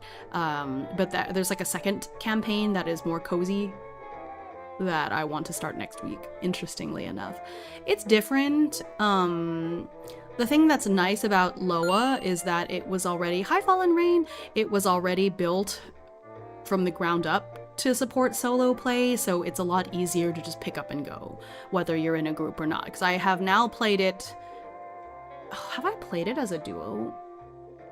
Yes, no, yes. No, I played Draconum as a duo. But I've played Loa in a group. I've played Loa solo. The rules are really balanced. I really, really enjoy it. Fabula Ultima is different. I think that Legends of Akaroth gives a more overall, like, okay, this is a, you know, kind of blue sky JRPG in general, whereas Fabula Ultima, actually, here's how I would compare it. Legends of Akaroth feels more like you're playing Fire Emblem, and Fabula Ultima feels more like you're playing Final Fantasy. I guess that's the kind of difference. And I know that those can be similar at times, but it's just a slightly different focus. If you like Fire Emblem, Loa it feels very Fire Emblem, especially in combat with the triangle and everything. Whereas I think Fabula Ultima, overall, it feels like an old, you know, the old pre-Final Fantasy VII Final Fantasy games, especially because combat is not grid-based. You stand there, everybody's in a line, and you just take turns fighting, right? That feels very Final Fantasy. This is fresh on my mind because I've been playing Final Fantasy V, right? Whereas Legends of Akaroth, there's a grid, you're walking around the grid, it's more tactical RPG, and so overall it feels more like you're playing Fire Emblem or even Disgaea or something like that. So they're really good. I mean, I can't really say that I like one more than the other per se, but especially if you play solo, it's a lot easier to pick up Legends of Akaroth. Interesting. I was under the impression that Loa was more like Secret of Mana or something, mainly talking about themes and tone, though. Yeah, you know, I could see that. I could definitely see that, but Loa, you know, I've only ever played Loa with the zone combat. You know what? That's true. I always forget that Loa does have zone combat as well, so you could play it more Final Fantasy style if you want to. I love tactical grid-based combat. Personally, I'm a huge fan, so I always forget that the zone combat exists. I think I used it once because I was asked to, and just so I could see, like, okay, well, I've played both fields, so I could see what I like, but I did not enjoy it. I think there's, oh, shoot. Is it Rift Breakers? Rift Breakers has zone combat as well, and so it's not that I'm totally against it, I just really love grid-based combat. Main thing I know about Fabula Ultima is, if I remember correctly, it pulled from Himeutsugi, but more options and stuff to fiddle with. Now, I have never played Himeutsugi. I'm supposed to, soon. This is me calling out Raguna. Supposed to soon-ish, but I haven't actually played it, so I can't really speak to how those two games compare. But yeah, I think Himeutsugi is listed as an inspiration for both Fabula Ultima and Legends of Akaroth. I believe both of them have, I wouldn't say like pull from Himeutsugi, but they were both like, they have it as a touchstone. But yeah, Loa feels very Fire Emblem to me overall, although of course you can play it with the zone-based combat and then it's a little bit more like what I described here, but it's just different. I like having different options for playing things. I think the other thing is that Loa comes with a pre-built setting. I want to say it takes place in Eric, right? And you could choose to ignore the setting, right, and make up your own, but which, I mean, plenty of people do that. Whereas Fabula Ultima, unless you go out of your way to use settings from the book, a big part of Fabula Ultima is creating your own world. And so there is that makes the two games a little, or not a little, the two games rather different. So I guess it just depends on what you're looking for or what kind of mood you're in. I would not be able to say that one is better than the other, except that if you're playing solo, obviously Legends of Akaroth was built from the ground up with solo in mind. You don't have to play it solo, but because it was built that way from the beginning, it's a lot easier to just pick up and go. That would explain why I like Loa more. I'm a Fire Emblem kid. I've only ever fully played one Fire Emblem game, and it was 3 Houses, so I have a lot more experience with Final Fantasy, and maybe that's why I'm a little bit more nostalgic with Fabula Ultima. But I will say that on the whole, Loa is more balanced, especially for solo play. But that's obvious. Like, Fabula Ultima was not built to be a solo game, so it feels a little disingenuous to compare them in that sense. They're just different. Time-wise, at this point, I've technically played more Fabula Ultima, but I love Loa. I picked it as one of my favorite games, right? Actually, I guess I picked both of them. But yeah, I see. And I imagine Fabult has mechanics and tools towards building a setting. I like that, especially because I'd love to recreate some of the obscure JRPG loves like Thousand Arms. Okay, yeah, so Fabula Ultima has this whole thing at the beginning of the rulebook about creating your own world and talking through the philosophy and creating a history of, like, these are the major things that happened in this world, and this is the type of story. Like, it has a lot of world building stuff built in, whereas Loa does not. So there is that. Loa already has its own world. It has its own setting, which, again, you can choose to ignore it and make up your own homebrew and all that stuff. But Fabula Ultima doesn't have a pre-built setting. There's no, world that Fabula Ultima takes place in. You have to create it. That's part of the game. Now, they have the atlases, which they have pre-generated, like, cities and stuff like that, dungeons and stuff like that. Sure, I've used them. Right, like Breezeburg is from the Natural Fantasy Atlas, so I did not create Breezeburg. Those quest hooks and everything came from the book, but Eichberg I created myself, right? So Eichberg, as far as like how big the town is, what are the town centers and things like that, is completely made up by me. So you can mix and match a little bit. But I also know people who use the Loa rules and play in a completely different setting that they made up. So I'm just saying that Loa doesn't have that world building part built in, which is not necessarily a good or bad thing. It's just, like I said, it just depends on your mood and what you're looking for. So Ryutama is really neat IMO. I like how it had a built-in GMPC, but has that keep more to the background, like all the art in the book showing player characters. You can see the dragon GMPC in the background, like peeking out from, oh, that's so cute. Yeah, the book, the Ryutama rule book is very lovingly created. I will say that after playing around by myself in Ultima a bit, even if you use the setting building steps in the book, a lot of the settings that come out of it feel a little samey. I don't know. I don't know if I agree with you. But it just depends on how you use it, I guess. But like every setting I've created or been a part of creating for Fabula Ultima has been wildly different. So I don't know if I agree with you on that. But I mean, they'll feel a little samey in the sense that it's all JRPG inspired, and JRPGs all feel kind of similar in that sense. Like, if you look at the world building in the Tales of games, are they drastically different from the world building in Final Fantasy? Not really. It's like, you've got this fantasy setting with a dash of sci-fi, and that's going to be present no matter what you do. But then you have the opportunity to go wildly in one direction or the other, right? So you could play with just the Techno Fantasy Atlas and make like a total sci-fi world that you can play in Fabula Ultima, and that's not out of place at all. It's just how you want to do it. Also, hi Shangeist. I didn't say hi to you, but it's good to see you. Outside of the Discord, skill issue, get good. Yeah, I don't know if it's get good or just I have so many other oracles that I like to tap into for world building that I think the worlds I create tend to be quite different from like world to world. But they're all going to share similar, like I understand what you're saying with like a little samey, because ultimately, like I said, they are JRPG inspired, and even though JRPGs are different, they tend to differ more in terms of like plot and character rather than world. Especially within a series, like Final Fantasy that's a series because they're all kind of samey, even if they're not direct sequels to each other or anything. Okay, anyways, so I have... Dang, I love nerding out about this stuff. Yeah, so this has the downtime adventures, and I grabbed this one because it does have a section about simplify playing parties solo. Build a party of PCs that isn't a chore to handle by yourself by combining them all together and such and such. So that's why I picked up this particular compilation. So I'll just pick up the stuff from Mythic here and there, just if they have something that interests me. The magazines are really cool. Like I said, I love the random things that come up. Like, newest one. Oh no, the newest one is volume 67. Goodness gracious. Like, this one has emerging powers and conceptual adventures. Solo adventures driven by narrative tropes. That's neat. But yeah, even though I don't use Mythic, the system, that much, like I said, I really enjoy the philosophy that they use. Oh, Mythic economics. That's neat.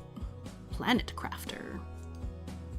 So if you've never checked out the magazines before, I highly recommend them. Each magazine is only about $5, so it's not a whole lot to invest in. I think that's a cool way to build interest in Mythic and have that sort of passive income, even if, you know, because when you buy Mythic, the book, you only buy it the one time. But hey, if you keep paying $5 here and there for the magazines, that's money, you know, so it's smart. It's cool. Anyway, with that aside, I think this is a pretty... Let's let fate decide who he's gonna partner up with. I've rigged it so that it's a little bit more... It's more likely he'll get Orion or Celine, and slightly more likely he'll get Orion over Celine, but I'll leave it up to fate. Alright, we got Orion. Leave it up to fate, I said. Okay. Okay.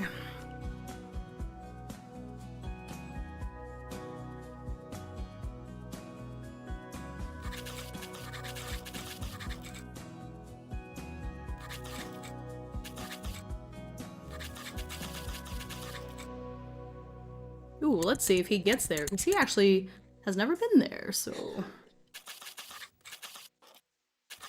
It's gonna be insight, willpower... I guess it's just normal well, let's make it hard, because it's a place he's never been to. Well, that's a fail.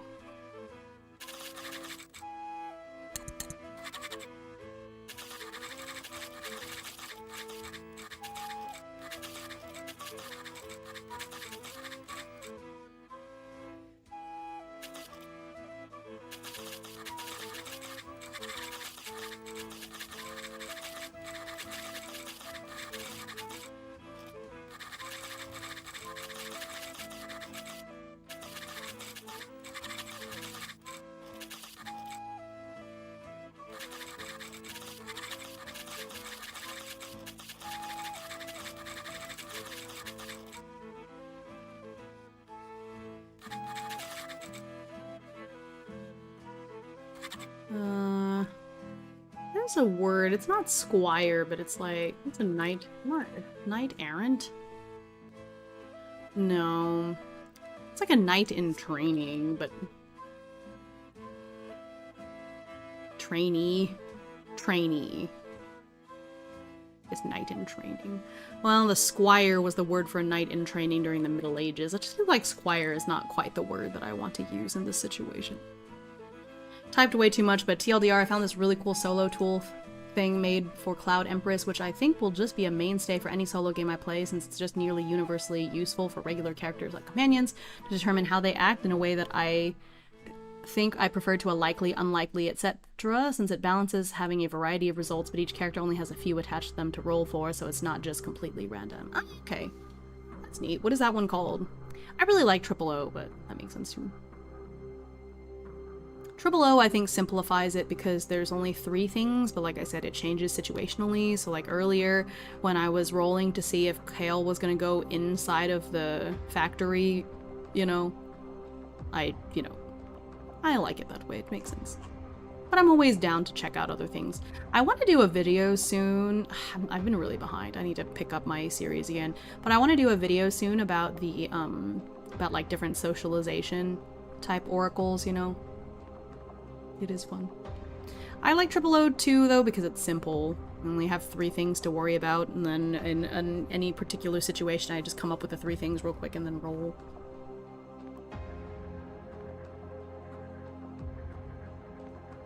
But if they have some pre-built ones for personalities, that could be neat. I prefer coming up with it too, just because that way you can come up with whatever new ones, but it might be nice for particular NPCs. Well, that being said, I think Triple O already has these, like, disposition and stuff. I think this is... The one in Triple O is a little bit more just Cloud Empress Solo Protocol. Oh, okay, I see. This might be better for me for, like, new NPCs, but typically if I'm trying to deal with, like, mood or something, I use the Oracle from Keeping Contact. So, like, if it's somebody that you have a close relationship with, they're gonna have a different, like, possibility of moods based on what, you know. I like it. So I sort of do a combo of Keeping Contact and Triple O. Works for me. Oh, you know what? I think I actually have that solo protocol on my computer, and I don't know that I've ever actually looked at it. There's just so many things. Yeah, if it's a random NPC that won't be regularly sticking around, it could be needless fleshing out. You know what, though? You never know when some random NPC ends up becoming a regular, so I always try to... Well, so you could see...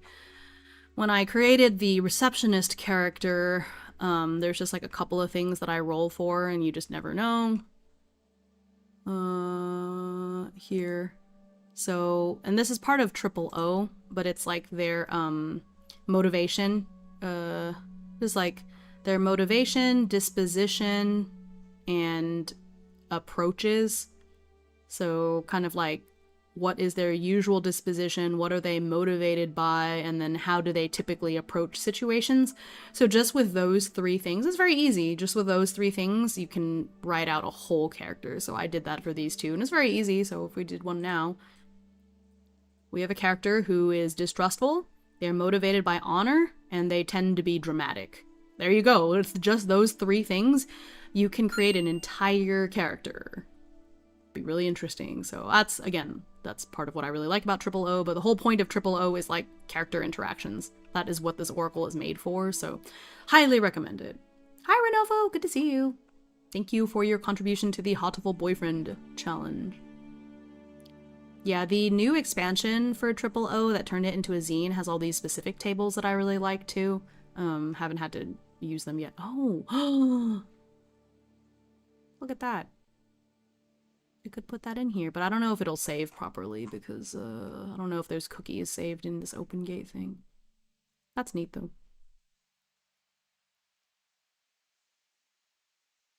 I like the idea of it. I don't think I need it, but it's neat. Okay. Anyways.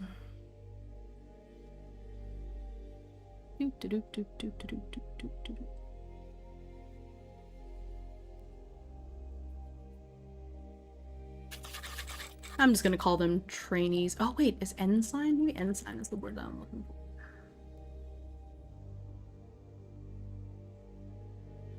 No, never mind. Ensigns are below lieutenant. It's the lowest rank of a commissioned officer in the military.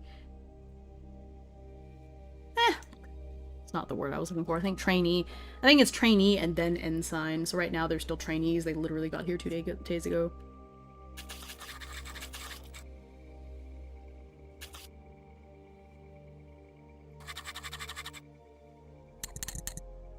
Okay. So now I need it again.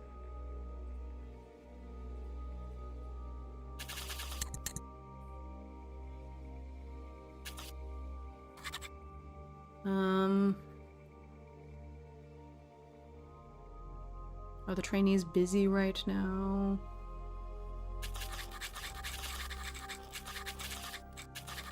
Actually, this is probably likely. Well, no. I think it's 50-50 because depending on the time of day, they could be having their, like, lunch break or something. Okay. No!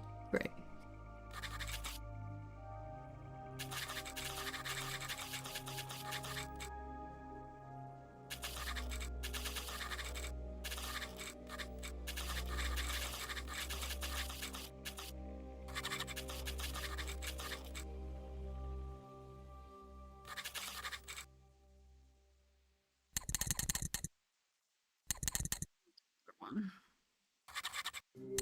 Let's see, are the other three sitting together?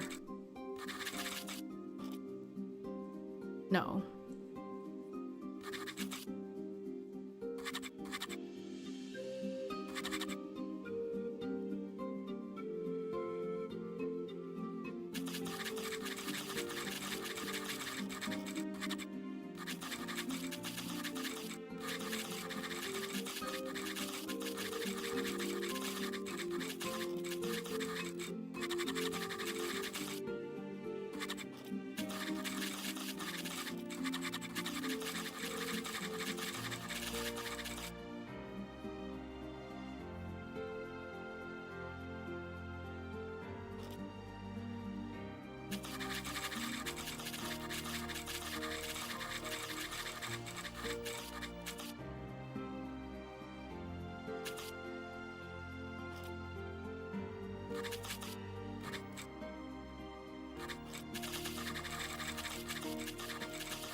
Mm-hmm.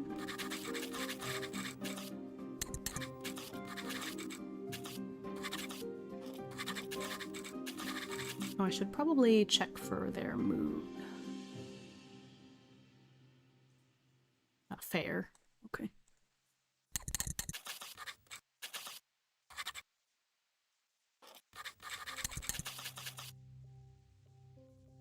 There Nope. I thought I had a call out for the mood. Let me see. They should have one. Let's see. Weather, yes, no. I want one for their mood.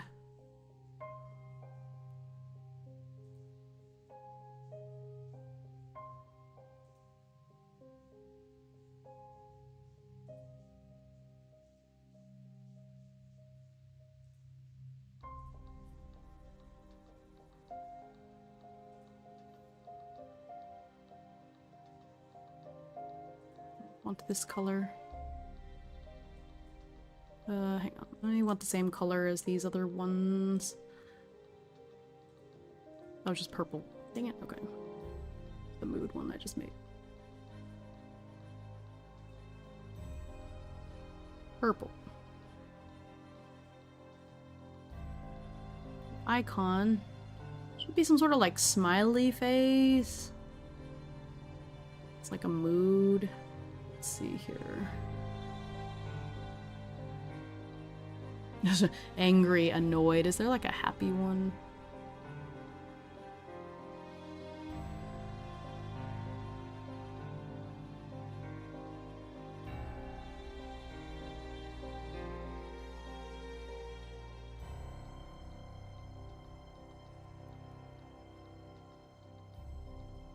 Here we go. Oh, I have yes, no as an oracle. My bad, I've been using the wrong callouts. Not that it matters to anybody, but I can... It has a different icon, that's all it is. 'Cause I have yes, no as an oracle. My bad, I've been using the wrong callouts. Not that it matters to anybody, but I can... It has a different icon, that's all it is. 'Cause I have yes, no as an oracle.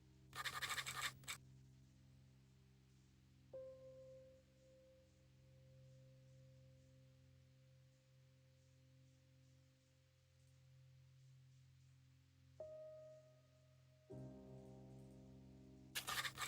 Not that it matters to anybody, but I can... It has a different icon, that's all it is. Oh, thank you for the hydrate. Hi, Osu!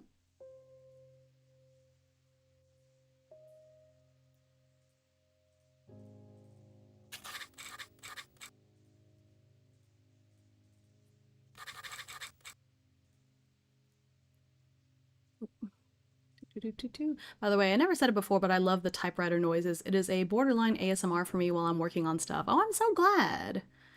I couldn't use it on my own stuff. Yeah, I get a lot of comments on the... It's actually not a typewriter sound. It's a, it's supposed to be like a quill scratching against paper kind of noise, but I know what you mean. I really like it. It definitely scratches an itch in my brain. That's what I hear a lot of people say too. They're like, I love that noise.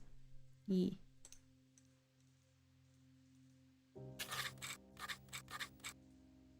Here we go.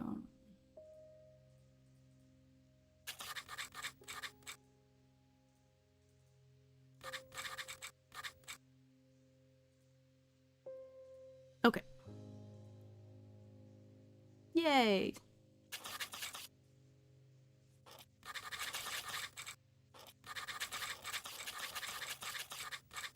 Oh, I hear it now. It sounds a bit more percussive unless I'm focusing in. I hear the quill now. Yeah, I think it's a weird enough sound that you wouldn't necessarily, like, immediately be able to place it, so I understand.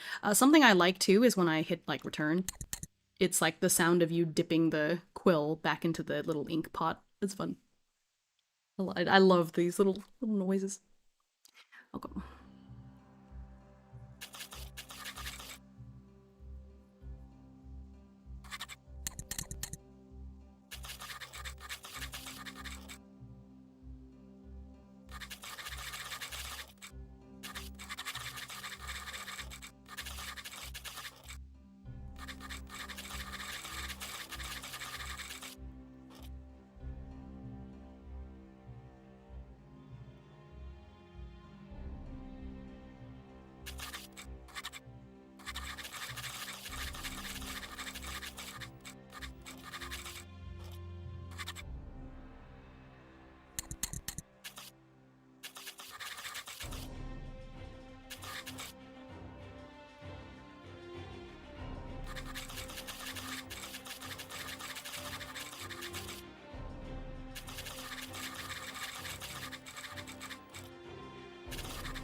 I can only see a few words as I type on phone, but one extra thing about the CE solo thing is that it can generate in-party interactions, like the character who rolled ethical talking to the one who rolled manipulative out of trying to pull a con on the NPC who is looking like he's wishing somebody would give him an excuse to fight somebody.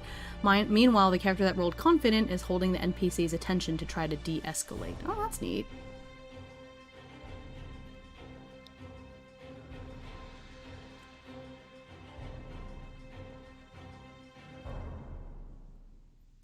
There's something else I played that has something like that. That's really cool, though.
Did I write this down? I feel like I wrote down who is in which order.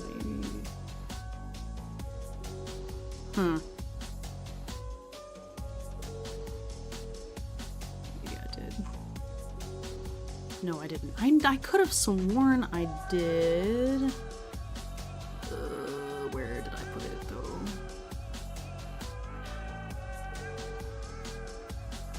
No. No. It's here. Yep. Okay, so... yeah, Indigo is in the 4th order, and Celine is in the 5th order. Okay.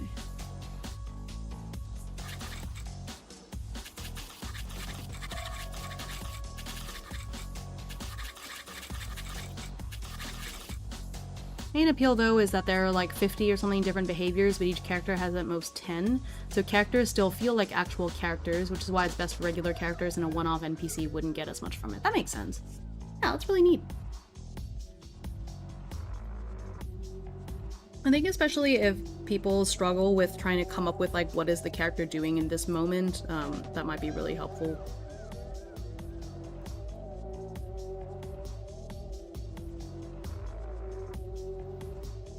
I don't necessarily want my interactions to be quite that randomized, but I can definitely see that being useful for some. Not some, but for others, I guess.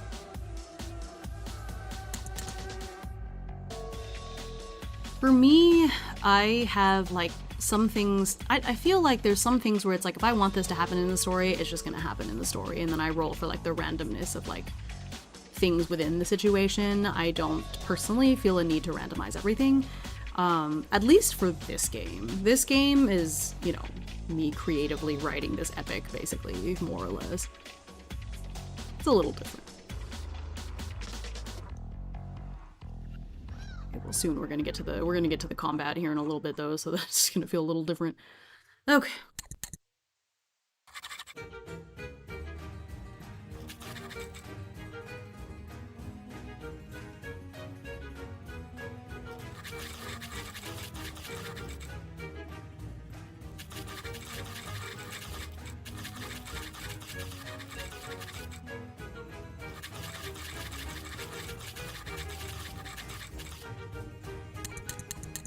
I'll have to check out that supplement, though, because it'd be nice to have a look at it. Mm-hmm.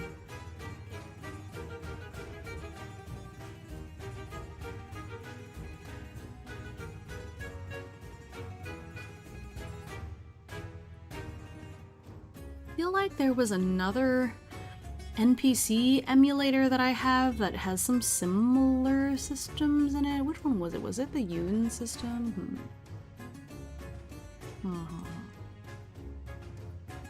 It is Yoon. Look at it.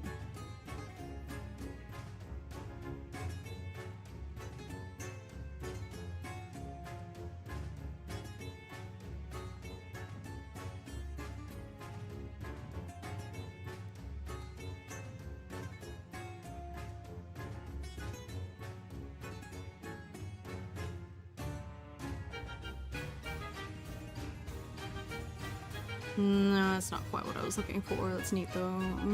Yeah, okay, I opened Yoon. It's not exactly what I was thinking of. Yeah, because there's a lot of things that will help you randomize, like, the beginning. Like, oh, this is the mood that they're in, but then when you're in the conversation, it's a little different. That's nice that there's something for that. Although, I think, this is where keeping contact is good, because keeping contact you can use in between, like during a conversation. That's page 9. Yeah.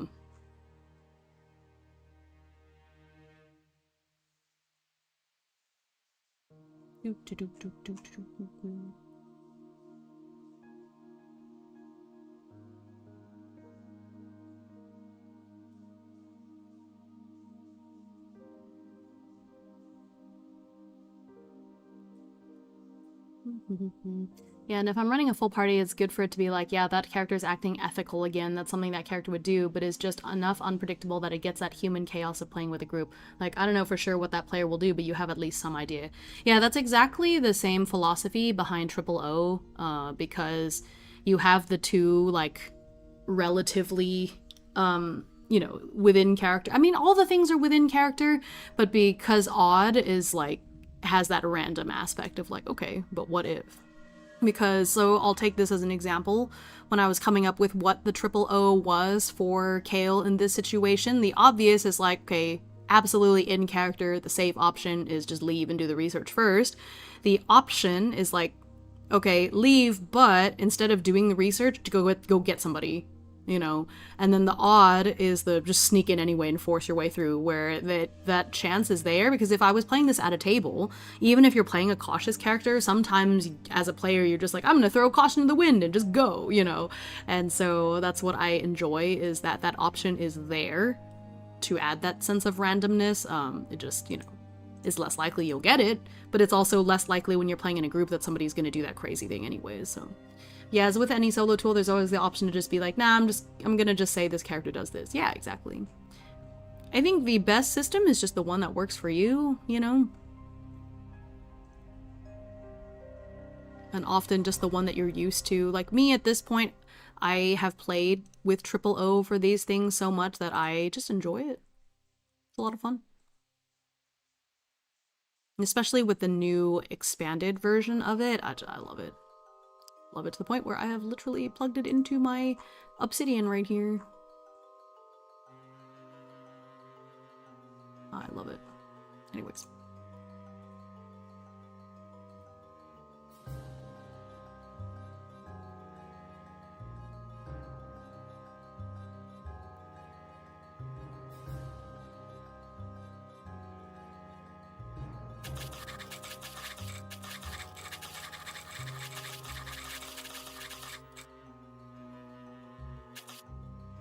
Okay, actually, I'm gonna need this person anyways, so I'm gonna do it now. So this is gonna be the captain of the First Order. Maybe the vice captain. The vice captain. Spell.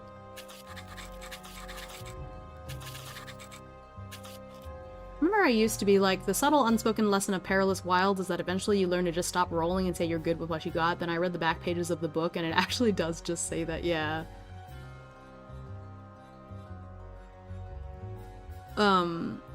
There was another, I can't remember which book it was, but there's a book, a solo book that was basically just like, you don't have to roll for everything. If you already know what makes sense to happen, and you're good with that happening, okay, then that's just what happens. You don't have to randomize everything, you know, like, for example, could I have made a random oracle for like, oh, is the factory on fire? Like, sure, but what is the point of that, you know, like, ultimately you want the story to make sense, and there's some things where it's just, yeah, could it be random? Sure, but does it have to be random? Nah.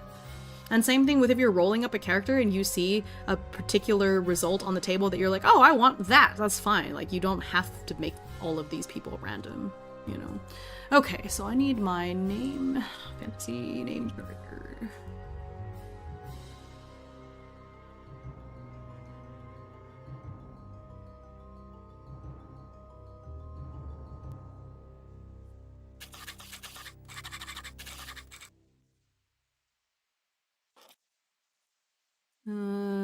First name.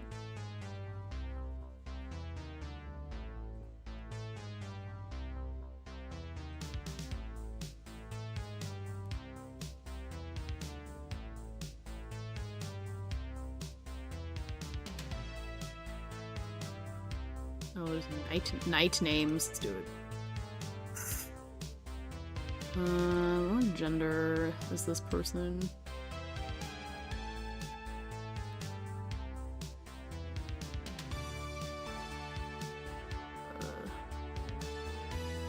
Wait. No, it's supposed to be a D6. No, it's a man. Okay. Rowlin. That's a cool name. Rowlin Ashhide. Okay. Just gonna add these to my dictionary. The Librarian's Apprentice is one that you can roll for everything, but if you do, it ends up being really Dr. Seuss vibes, which you could be going for, but you can just roll occasionally to add just a pinch of whimsy instead of dumping the whole bucket of whimsy into it. Yeah, I know exactly what you mean. I played that, and the tables for, like, what kind of books are in the room are so nuts, and I went with it. But yeah, I remember one room I went into where the books were like ants. There were these little ants bringing, like, all of the books were, like, ant-sized. And, you had to bring them to, like, a pool of water and put the book in the pool of water, and then it would reflect the words of the book. It was something crazy like that, and I was just like, this is so strange and improbable. I rolled with it. I mean, I kept going, but I was just like, what the heck is this? Yeah, it really stretches the definition of document, exactly. Yeah, like it's a library, but one room was underwater with statues, and the other was like a giant jungle gym, so you had to climb around to get books. Yeah, it was... There were some really weird rooms that I got in there. I did complete it, so I did get to the end of that short campaign, but I was just like, what the hecky? It was very strange. I rolled with it, like I continued it, but yeah, I know, yeah, Dr. Seuss vibes is 100%. It was a lot of fun, though. I do want to play the sequel soon. Okay, anyway, so this guy... No, I did not mean it. Cooperative. Okay.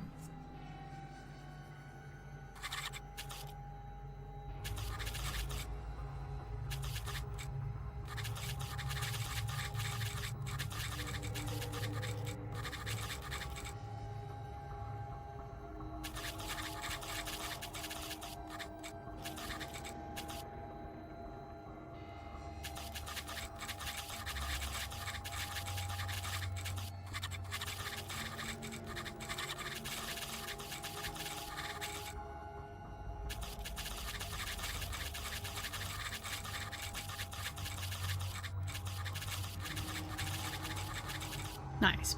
Nice dude. This is...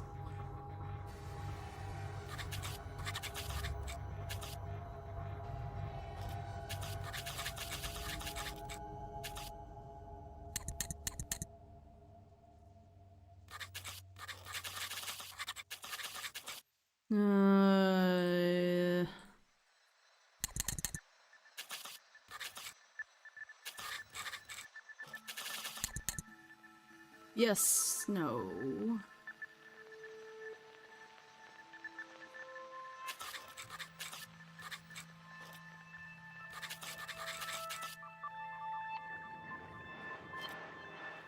Yes.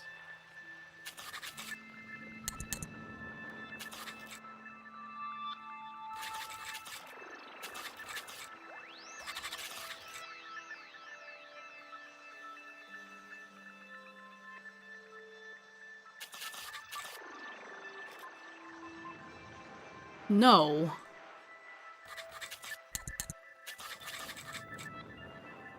Heck, how old is this guy? Maybe he's not that much older?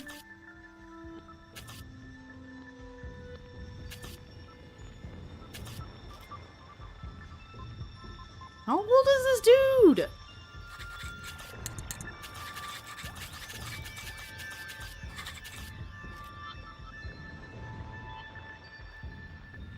Okay, this is not helpful.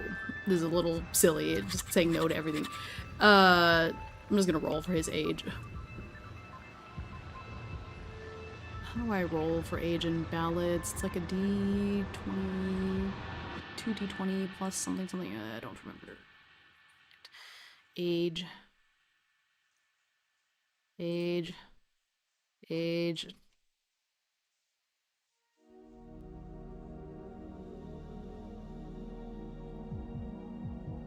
Well, I'll just roll the d6. It'll be adult, mature adult, or elder.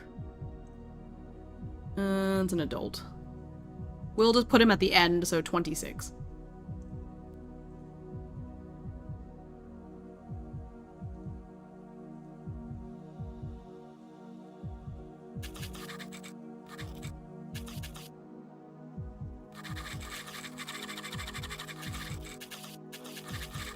Well, not quite 30, but almost in his 30s.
I'm gonna see if he knows about this quest.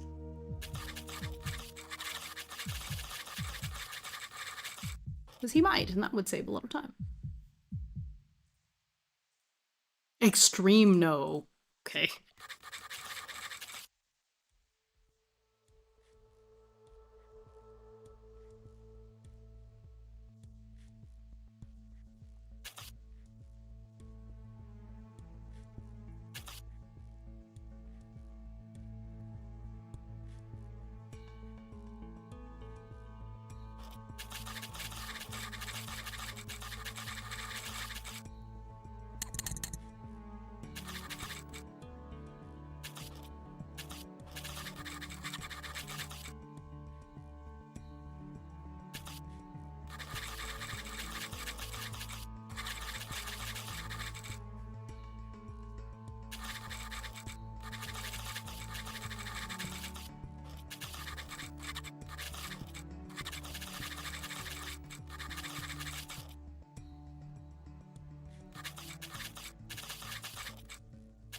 Is the C...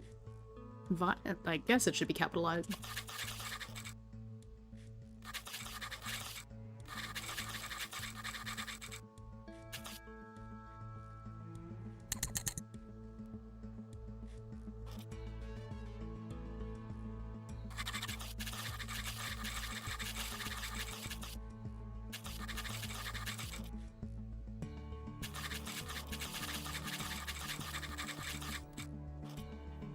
I can't remember which order. The third order. Or the second order, I guess.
Let's see.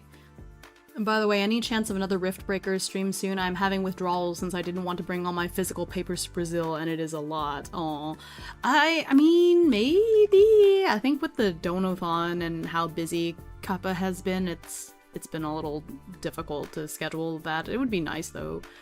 Well, the thing is that our collab days have been Fridays up until now, but now I'm playing Final Fantasy on Fridays, so I don't know. I don't think so. But I am setting up the Rift Breakers open world, so even if I don't stream it myself, that will be there.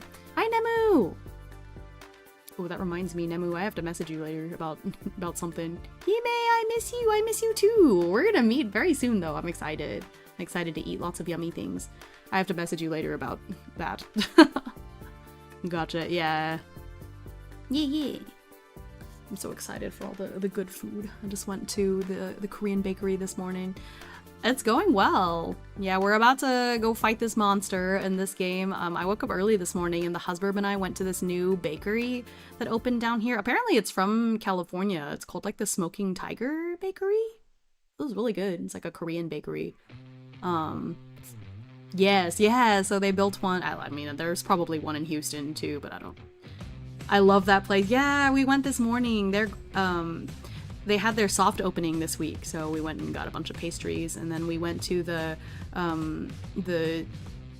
is it Jung Wing place, the Vietnamese coffee place. It was super good.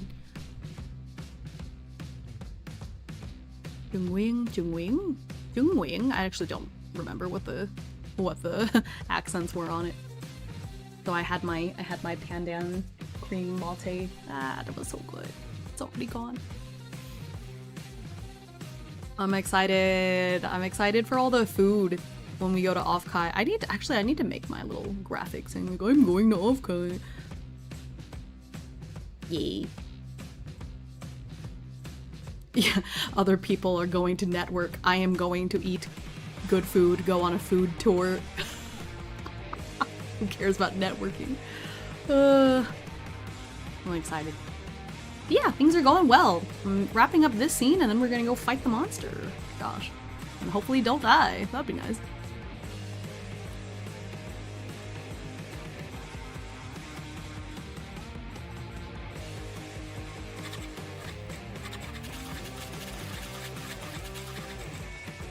Oops.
Okay, I'm gonna see if any of the other characters notice. Oh, well, no, at this point they've already left the cafeteria, so I guess it's fine.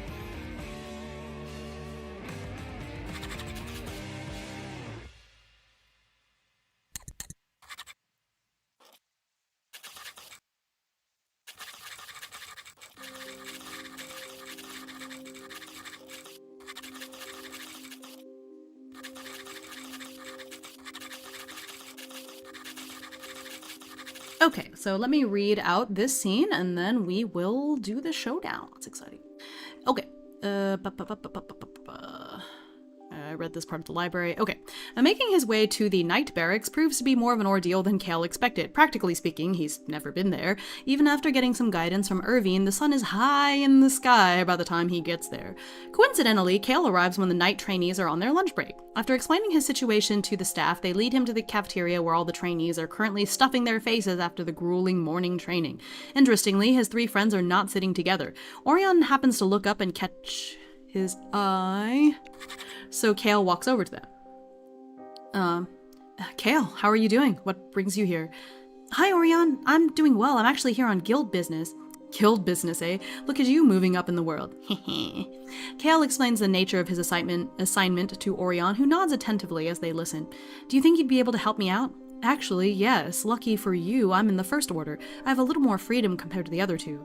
They gesture towards the other tables, and Cale is able to finally spot both Indigo and Celine. He notices that his three friends are each wearing slightly different uniforms. While similar enough overall, there are different armbands and brooches with various colors and designs that he figures are there to differentiate the orders.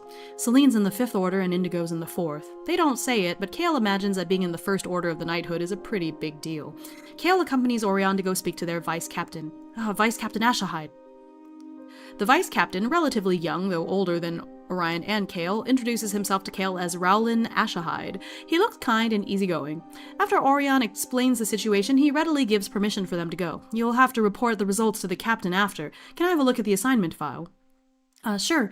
I was told at least one group of knights already attempted to deal with the monster, Cale says, handing the folder over. Vice Captain Ashahide skims through the documents, his expression unchanging.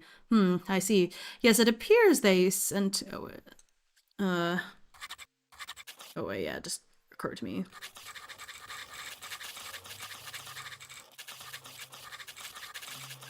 Vice Captain Ashahide skims through the documents, his expression unchanging, then goes to confirm a few things with the secretary.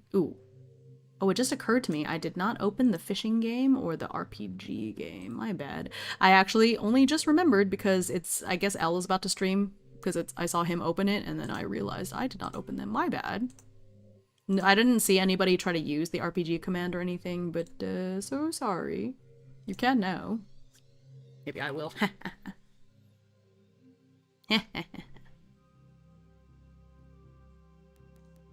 Open the fishing game as well. My bad.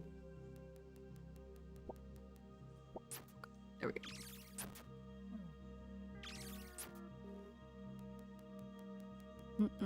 Okay.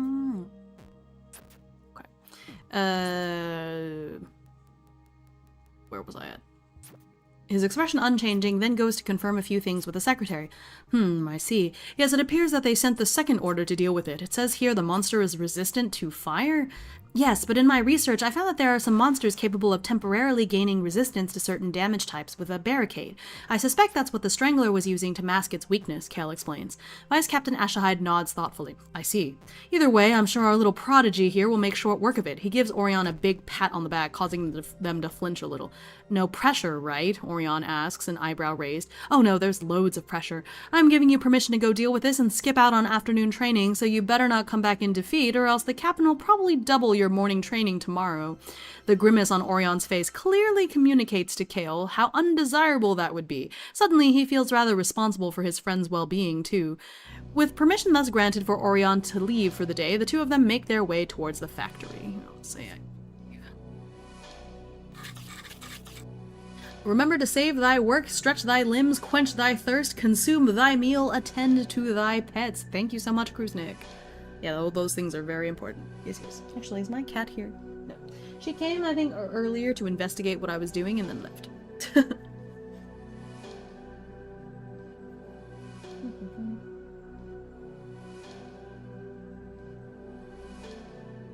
Okay. So we still have the one door.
Okay, so let's check to see if the door is closed. Or locked, I guess.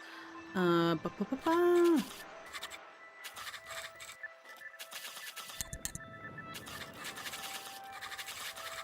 Is the back entrance locked? Extreme, yes! I see.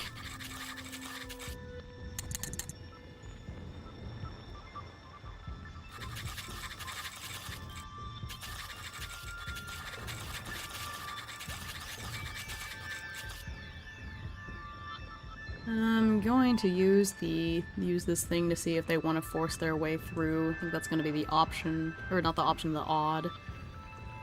Nope. Alright, the most predictable course of action. Yup.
Okay, so I need to have a look at Orion's character sheet.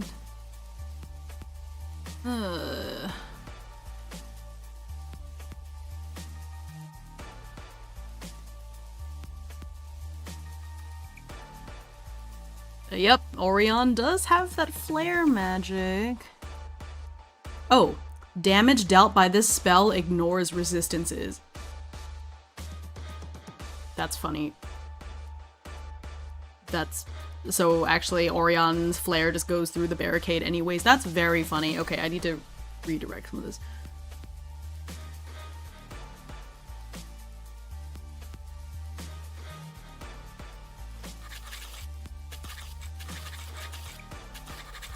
Hey there, and hello, Feather Britches. Hi, Lay!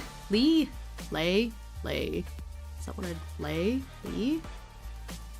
Forgot what well, I feel like we've already had this conversation and I can't remember what I think it's Lay. Maybe I'm wrong. Don't remember. Head empty. Hope you're doing well. Lay rhymes with hey. Perfect. Okay, I had it right the first time, but then I was like, was it Lee? I think because I met somebody else recently whose name is spelled the same, but they go by Lee. So now I'm just making sure. Cool. Hehehe. My first instinct. Well,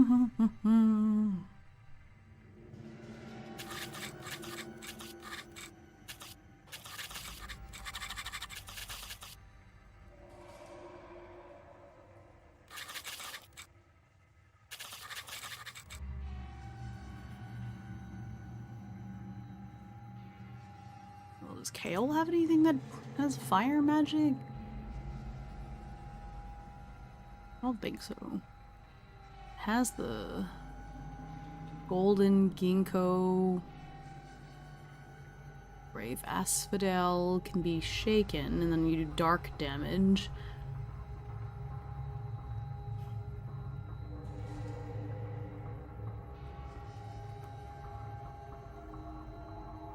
Okay. I just got home from a short Rocky Mountains tour. Oh, fun!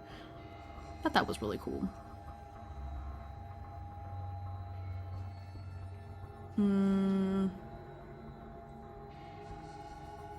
Yeah, I think we can do the Grave Asphodel. The Hermit Iris.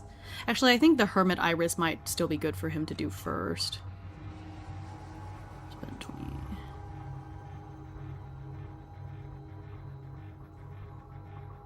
I guess he could just shoot things with his staff, because Cale doesn't actually have any magicals. Ridiculous. Okay. Yeah, I'm gonna have them level up after each of these because it's like a year is going by afterwards, so we'll level up and then go from there. Okay. So he's got that. She's got the, or they have the flare spell. Alright, cool.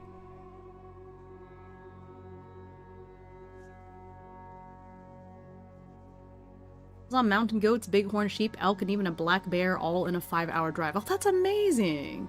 That's super cool. Never been to the Rocky Mountains, so that's super neat. Ba-ba-ba-ba-ba-ba.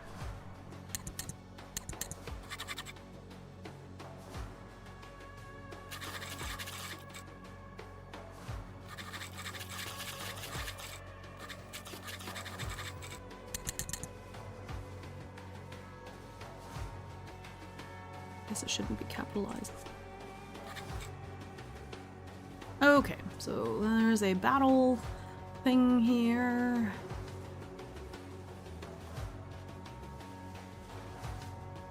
I haven't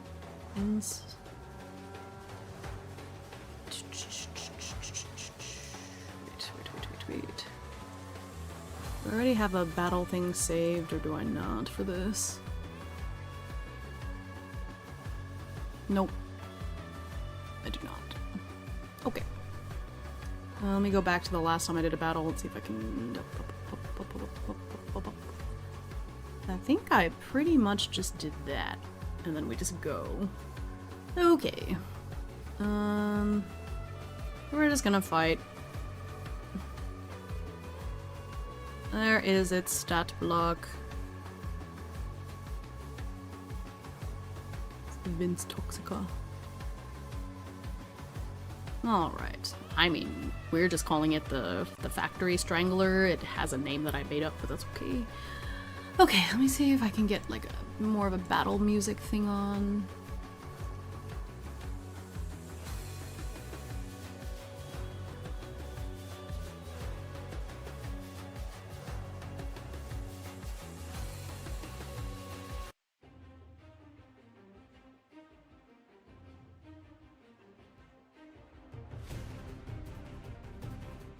Okay.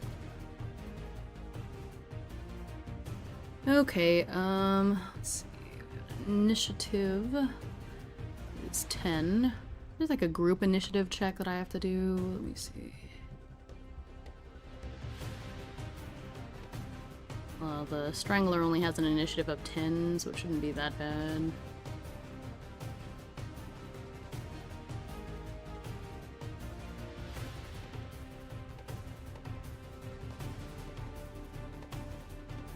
Well, there's only 2 of them, so I mean I can do it, but it's like the bonus doesn't really matter anyways. Okay, so it's a oops, that's the wrong one. Go back. Yeah, Dex Insight, so I'll just roll for Orion's and then we'll just get the bonus.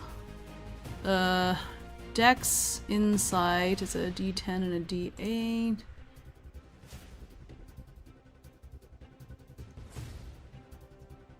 That's a fail.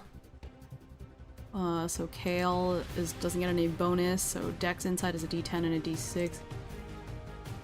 Oh wait, no, I think I rolled a 9 and a 1, so if you add them together, that's exactly a 10, so I guess it's yeah, it's a success. So then that's gonna just add a 1. Should have check.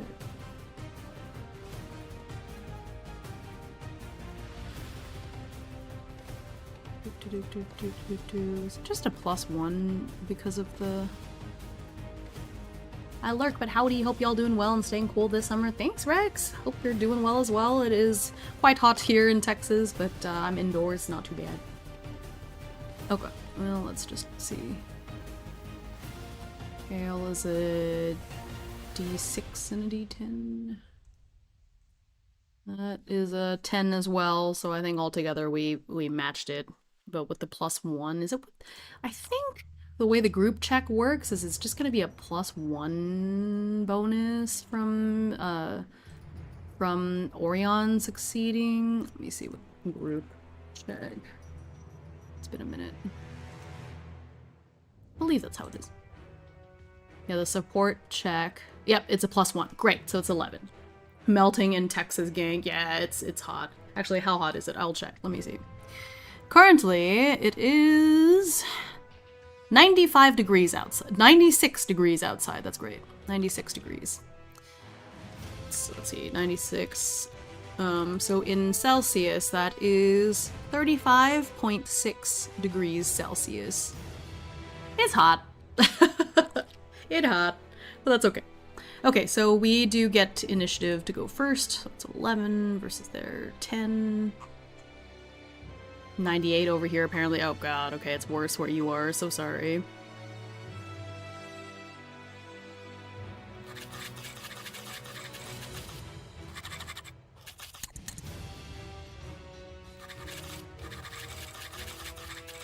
That is only a 10. So we're just going to go. Okay, so... Okay, so it has... Beep, beep, beep, beep, beep, beep, beep, beep, beep. It's 100 HP.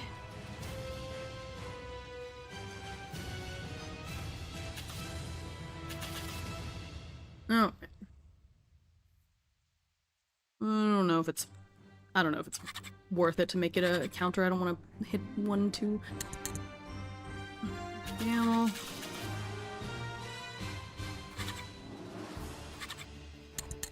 We have Orion.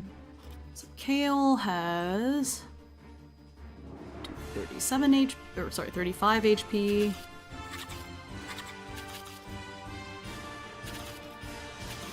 MP.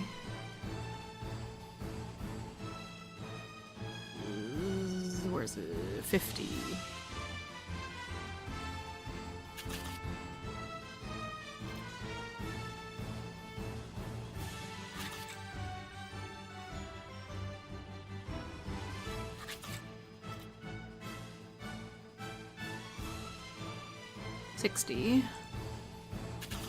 Orion has 40 HP, 55 MP. Okay. Okay, okay. So we're gonna go first. Alright.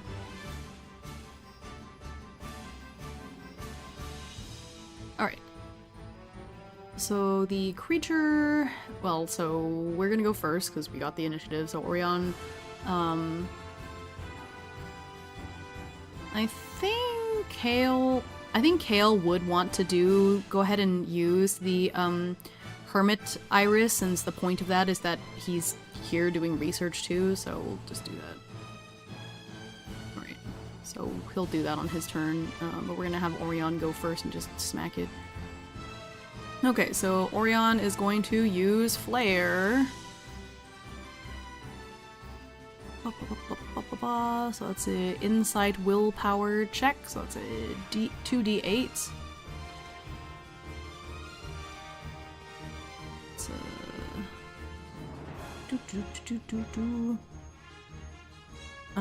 so then it is the high roll plus 25, so 25 plus 6 is 31. Oh, just does 31 damage. Okay, so the thing is that it is supposed to ignore resistance, but I think technically speaking, because the point of this resistance is it's blocking the fact that this creature is weak against fire, that I'm just going to do normal damage to it at first, and then now the barricade is dispelled.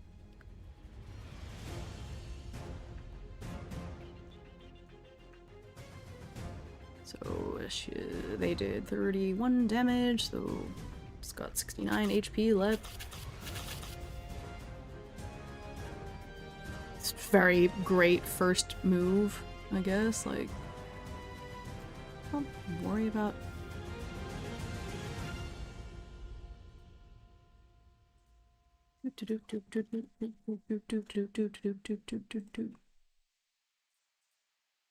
I think I, Wait. Yeah, I think that's just it. Oh, it takes 20 MP though. Okay, yeah. So 35. So unfortunately we can't just be firing that off constantly. Ba ba ba ba ba. Where is the... Is it possible for magic to miss? Actually, let me... I feel like I didn't actually use magic the last time we fought... Oh no, Indigo did.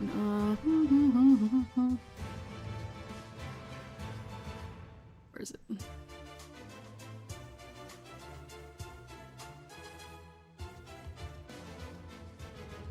Does it actually pass or not? Let me see. Conflict scenes. Hang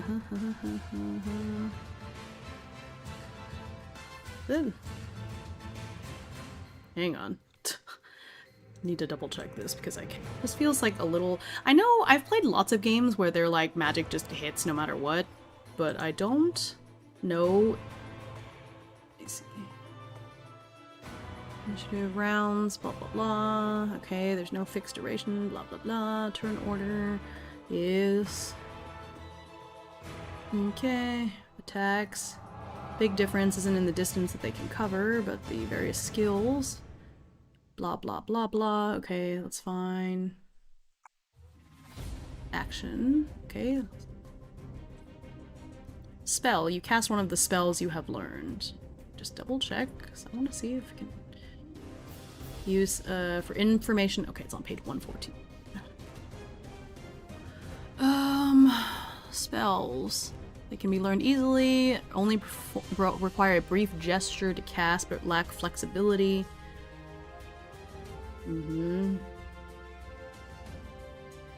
Okay. You have to have enough MP. The targets can be affected. Effect. There's often an opportunity effect. If you roll a critical success, you may spend the... Okay, I did not get a critical success because I rolled a 2 and a 6. Is that it? Okay, so... Casting. Declare which spell you want to cast. Choose the target. Perform the magical gesture. Spend the required amount of mind points. If the spell is offensive, fumbles and critical successes generate opportunities as normal. I see. Okay, so I didn't get a fumble, so I guess I'm good.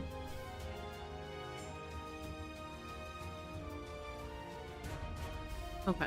Just wanted to check, because sometimes magic can miss, but I guess in this case it can't. Okay. Fumble is if... Okay, yeah. So I didn't... It's just a normal attack, so it just hits. Okay, cool. So we went, and now the monster is going to go, so it's... No, I wish I didn't have to keep scrolling up and down. I'm just gonna copy this, and then I'll just delete it after, because I don't want to just keep having to jump up and down to check. No, dang it. Hello, I hit Control for copy. Control C. There we go. Okay. I'm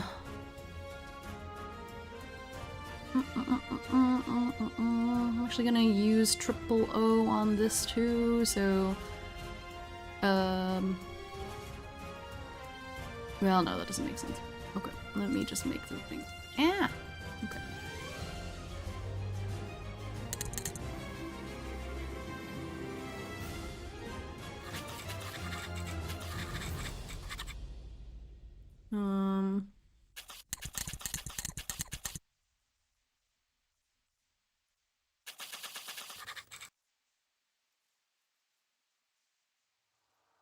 Okay, so the barricade. Let's see.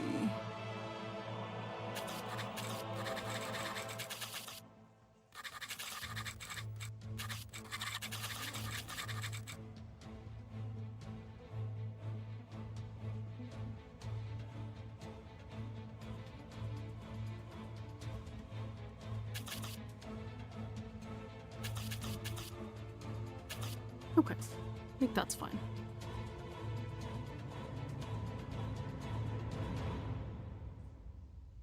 Alright, so that's what I'll use for its moves. So it's like more likely that it'll use Poisonous Barb or Strangle.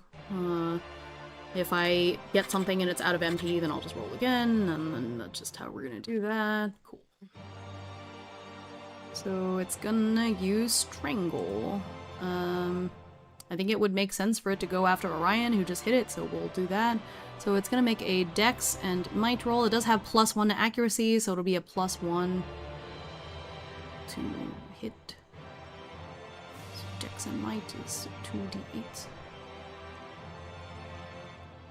That is... uh-oh.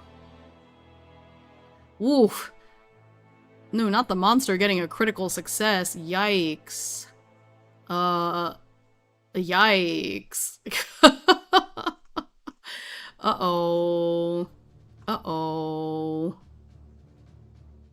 Let's see. So it is going to spend an opportunity. Well, this is during the battle, so I think it's just gonna double the damage.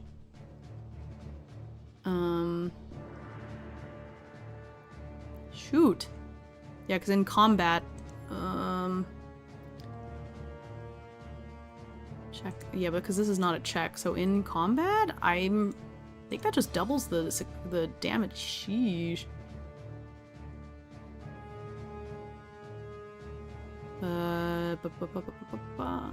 Yeah, you. Okay, so yep. Accuracy check. Yeah. Fumble. Critical success means you hit your target regardless of their defense. Deal damage based on the high roll. Does it not double the damage with a... It just says it hits no matter what. But I think... Does it not double the damage?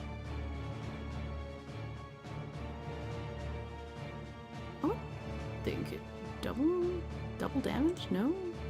No?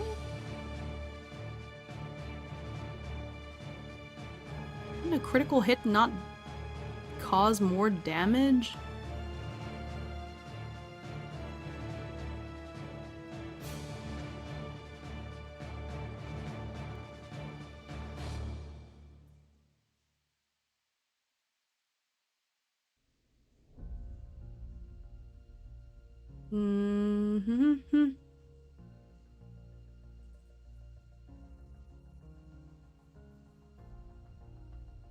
Critical success.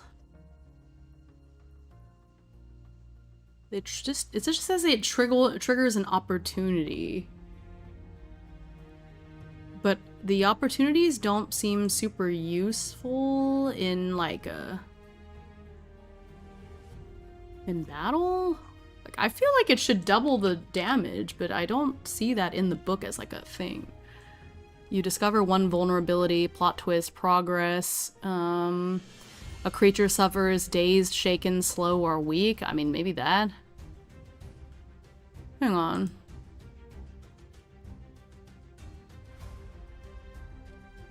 No, I'm not sure.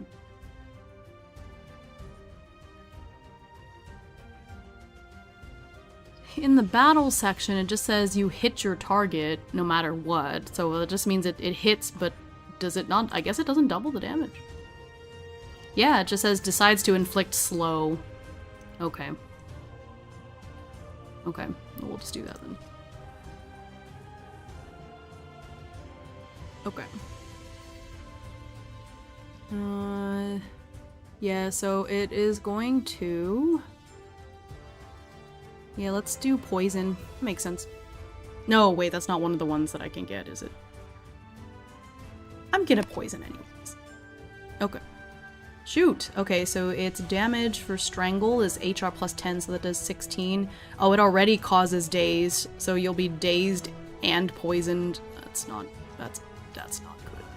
Okay, so 16 damage, so we subtract 16 from 40, so it's 24 HP. And Orion is now dazed and poisoned. Could be a brutal stat. Yeah, that's not great. Hello! Welcome in, Leinyan. Oh, it's Lee, right? Lee. Good to see you. Yeah, that's not great. Like, this is not great. Shoot. Okay, dazed. Temporary, it says insight die -1. So remember, and then poison. Oh no, oh no, oh no, oh no, oh god. gosh. The reason I said Lee is because we have a Lay in chat too, so there's a Lay and a Lee. I have to, yeah, okay. It's fine. I don't know which of you is which. Okay. Lee, Lay. Okay, so that's not great. That's not ideal. Oh shoot. Oh no, we're not at critical yet. Ugh. Okay. So now it's Cale's turn. So Cale is going to use his Magiseeds. So he's gonna use Chloromancy to plant the Magiseed. After planting, you may perform a free attack. So I guess we could do that. So we're gonna plant the Hermit Iris. So in terms of gameplay, technically now my characters know all of the defense and all of that stuff. So planted. But I think for Cale's use, now he's got information, so it helps with his research. That's the idea there. Okay, so we've got the Hermit Iris. I can go ahead and okay, wait. So I need to know. So it has a vulnerability against fire, and something else, which I guess I will roll for, because the whole point of the Hermit Iris is now, with the Hermit Iris, I'm going to know. Yeah, so at the end of your turn, blah blah blah, the Game Master reveals its level, rank, species, maximum hit points, maximum mind points, traits, and attributes. Now, all of them? That's great. Hi, Anna! Okay, I'm gonna go ahead and I'm gonna go ahead and generate it now, just because that's gonna matter with him smacking it with his staff too. But let's see. So the two things that I don't know because I wanted to generate are the vulnerability and the resistance. So let me see the damage types. Damage types. Is there a list? No, there's a list. Oh wait, I already made this table. Hang on, we already made this. Yippee! No, that's only for the, what is it? Okay, so I need another table for the actual damage types. Where's the damage types? There it is. Alright, so how many things are there? Just got home from work to find my print copy of Rift Breakers arrived. Oh, yay! Yeah, I'm working on the world server for Rift Breakers. We're playing some Rift Breakers, man. So hopefully I can get that up soon. My goal is to have it done before July. That way we can all start playing. It'll be fun. Okay, there are 3, 6, 9, 1, 2, 3, 4, 5, 6, 7, 8, 9. Okay, there's 9 types of damage, so I think I'll just roll a d20 and then we'll just like ignore 2 of the results. There's not really a great way to do it. Or actually, I guess physical could just... Nah, it's fine. Okay.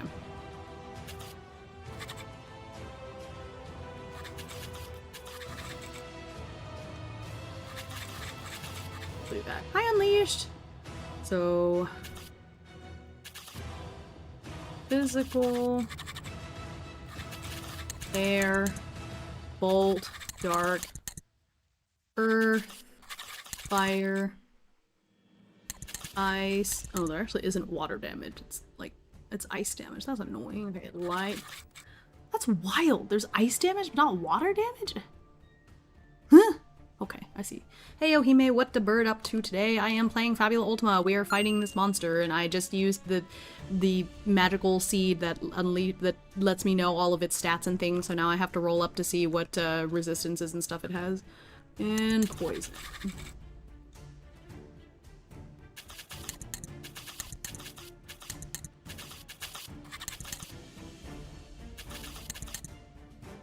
Oh, you know what?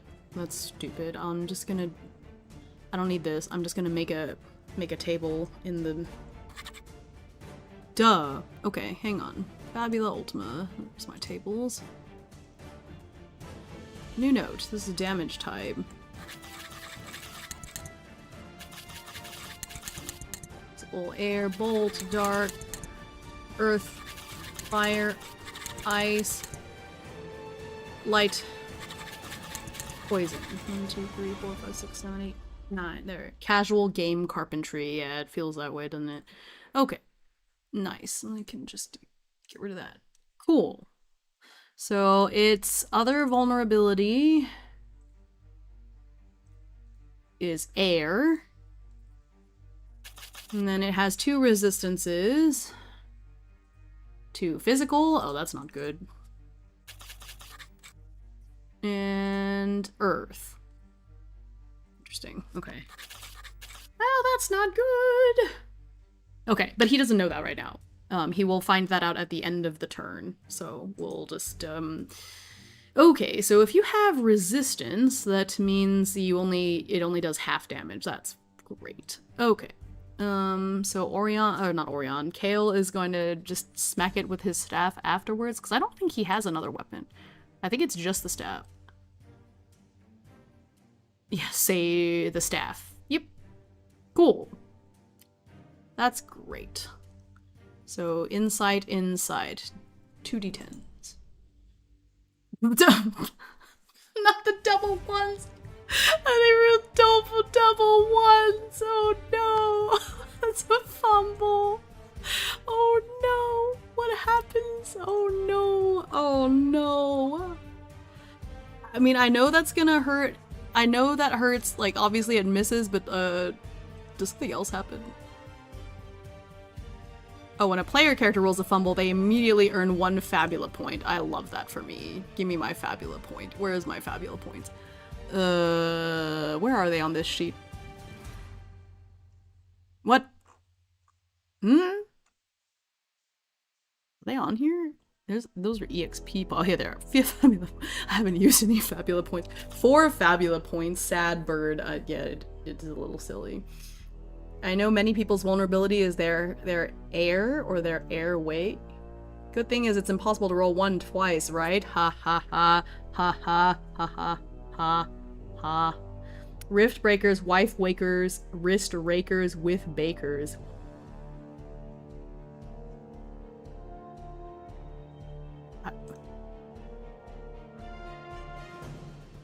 What? Huh? I am confusion. But okay. Okay, well, that misses. That's great. So, nothing. Okay, so it misses, but it does then tell us, okay, the Hermit Iris then does give all of the information to Cale, and so he learns, like, oh, it's resistant to physical damage. That's great, so we should not do that. That's fine. New tongue twister unlocked, right?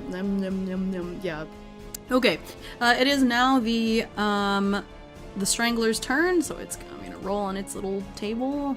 That is a 4, so it's gonna use Strangle. I'm gonna see if it's okay. Odd is it hits. Odd is Orion, even is Cale. Okay, it really hates Orion, I guess. Okay, so this is a Dex and Might check, so it has D8. It's double D8s. Okay. Oh. Yay! Okay, so that is 12. Pretty sure that hits. What is Orion's defense? 12. Oh, meets it, beats it. Cool. Oh, shoot. I just realized. Actually, it's fine. So their initiative is actually 10, but that matches the monsters, so I'll have them go first. I guess it's fine. I just realized that Orion has a -1 to initiative, but that's okay. Words that are hard to say become easier when you put them in a group. I don't know about that. Also, if I ever play Rift Breakers with anyone co-op, they are now required to call themselves Wift Wakers until they beat the tutorial. Right. Wift Wakers. We're waking the Wift. Man. Okay, so that hits. The high roll is 8, and then plus 10 is oh shoot. That does 18 damage. That's not good. So Orion has like 6 HP left. Right? 18. No. 24 minus 18. Yeah. No. Nope, that's not right. 24 minus 18. So 24 minus 10 is 14. 14 minus 8. No, I was right. 6. Yeah, Orion is not great. Orion is in critical condition. That's not good. It is not great. We're not doing well. Okay, so, well, you know, Orion is...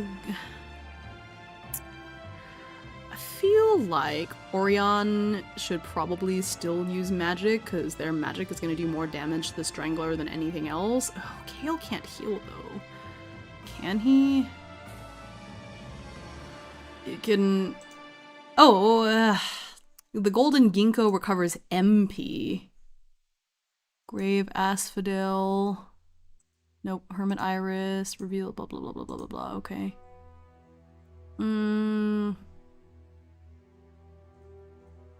Okay. Nope.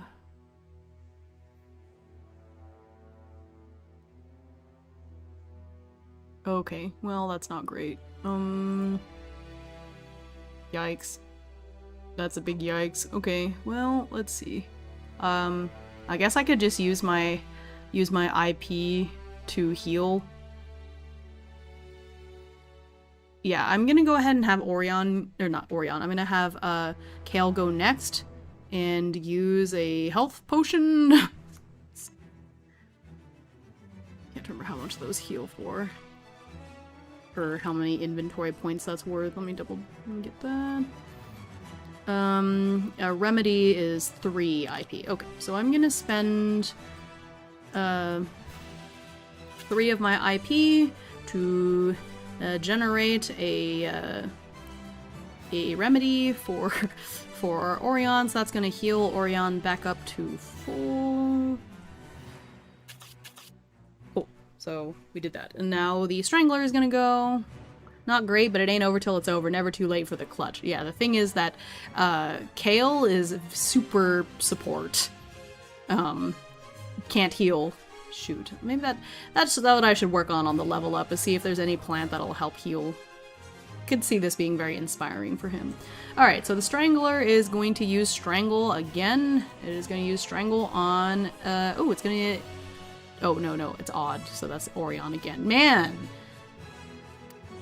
Oh, man, that's not great. Okay, cool. Let's see. So it is going to use Strangle. So that's Dex and Might. Dex and Might. So D8. D8. Yeah, so that hits. And then it's going to do 18 damage again. Man, okay. So Orion's down to 22 HP, that's okay. Orion is going to use their Flare skill. Problem with that... Insight plus Willpower. Will did get... Oh, both of them got dropped. Oh, shoot. Okay, so it's gonna be a 2d6s instead of 2d8s. Okay. Okay.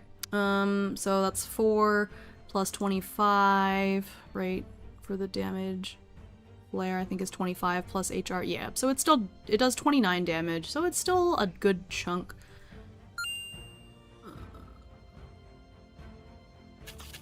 Right, so the Strangler is down to 40 HP. We're getting it. We're just chipping away at it. It's okay. Hi, Machishru! Okay, it is back to the Strangler's turn. It is going to use Barricade, so it uses 10 of its MP.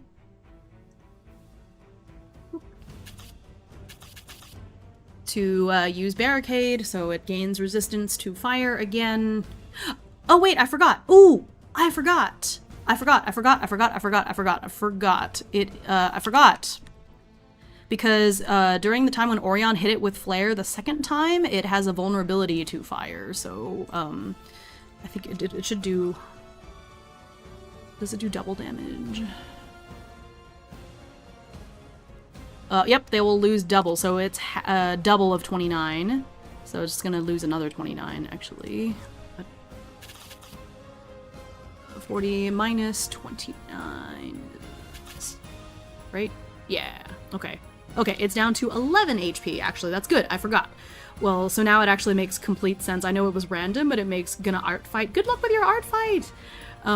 So it's not dead, but that actually does make a lot more sense that it would use Barricade, because it's like, wow, fire, ouchie, fire, ouchie. Okay, ouchie. Okay, so yeah, so it takes that damage. Orion does that. That does take, ooh, I think Flare, was Flare 20? Oops. MP? Yeah, okay, so Orion is down to 15, so they actually can't use Flare anymore. But I think we're just gonna we're gonna have Cale just like, you know, we're just gonna have him like just keep supporting. Do I? Let's see. Well, at this point, it only has 11 left, so here's the question. Do I have Cale heal Orion's MP first or HP first? Because I don't know. Does Orion have another spell that they can use?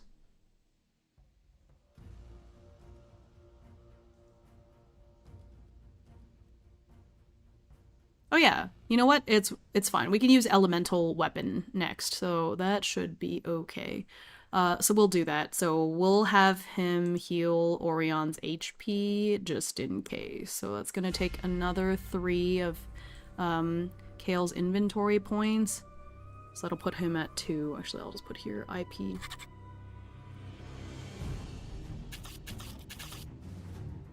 Oh.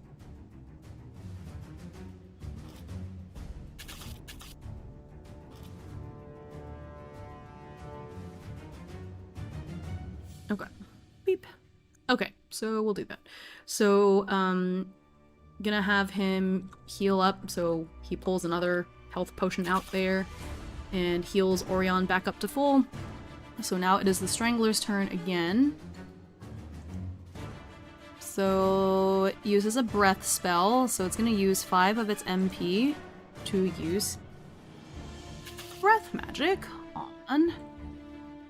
Oh my god, it just really hates Orion. It's rolled odds every single time. Okay, so this is might and willpower, so it should be 2. Oh, it's a D10 and a D8. Yikes.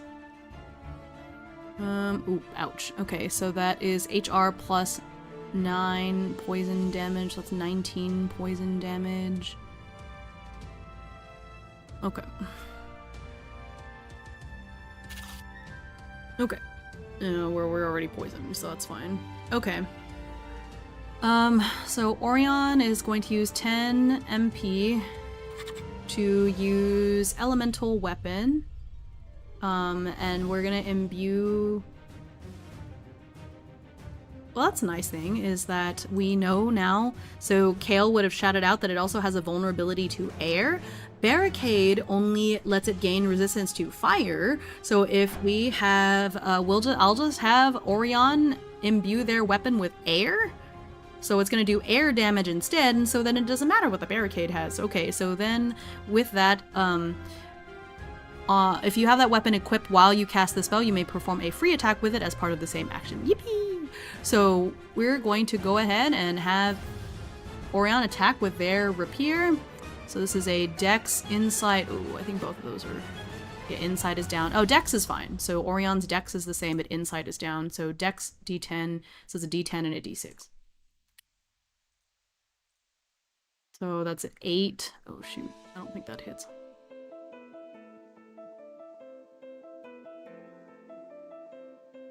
Actually, what is its defense? +2? Wait, how can I tell if it hit or not?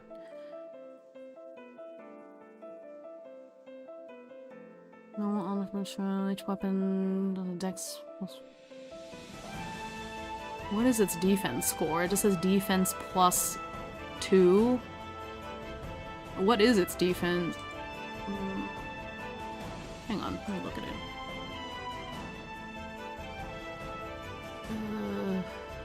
I don't know if I created a... See, this says defense +0, so how do I tell what its defense is? Hang on, okay.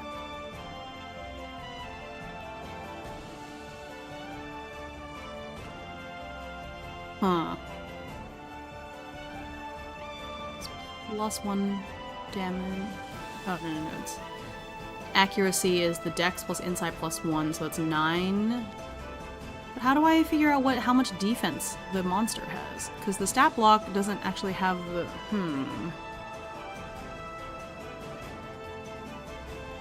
Because for defense, it just says +2. So what is its defense?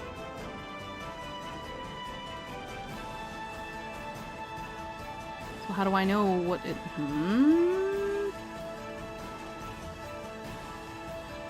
Wait. Target's defense score. What is the target's defense score? What the heck? Is it just 2? What does defense +2 mean? Yeah, because I'm seeing in these stat blocks, there's some of these that have like a number, and there's some of these that has a plus. What is that? Huh?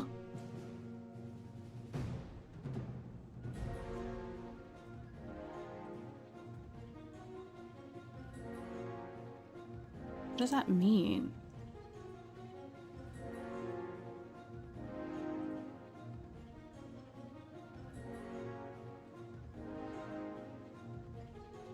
It's a defense of 11. Defense...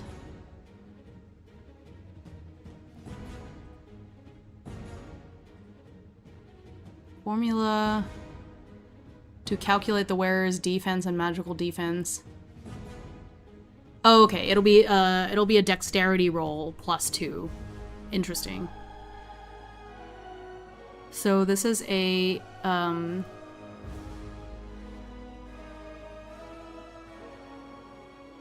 Oh, I see. Okay, I see. Okay, so it's dexterity +2. So its current dex is D8, so it has 10. Okay, it has 10. I did 9, so unfortunately it misses. So Orion is gonna miss. Can I re-roll with a Fabula point? Orion has 4 Fabula points. Let's see. Okay, so I have goes down to 3. I'm going to re-roll. So we're going to use their, like, the, invoke a trait. Yeah, the theme is hope. So we're gonna use one of the Fabula points and say that, Orion missing is just like, nope, I have hope that we can succeed. I don't, I want my friend to do well. So I'm going to invoke their hope theme and I'm gonna re-roll the 3.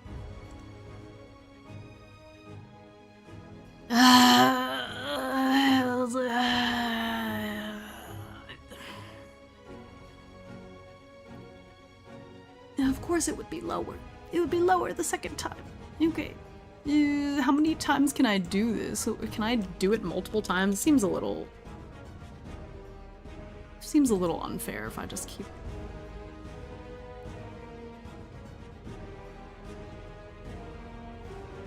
You are free to hoard them. Spending them is fine. Okay. So apparently I could just... I can... Oh, okay, it can be spent a couple of different ways. Let's see.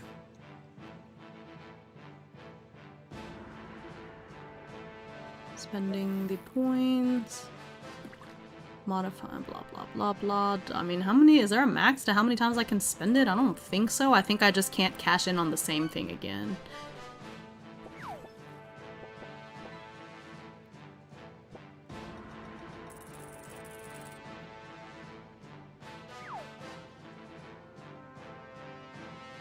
I may spend 1. And nope. Spend 1 Fabula point. I think it's fine. I think I can do it. I just can't invoke the same thing twice. So, okay. So I'm just gonna spend another one, because this sucks. To do the reckless, the identity, the reckless spell fencer. So I think... Oh no, it has to be it. Yeah, that's one of the traits. So, reckless. We're just gonna go again. We're just gonna... pull up on the rapier and see if we can do better the second time. Let's try one last time. If this doesn't...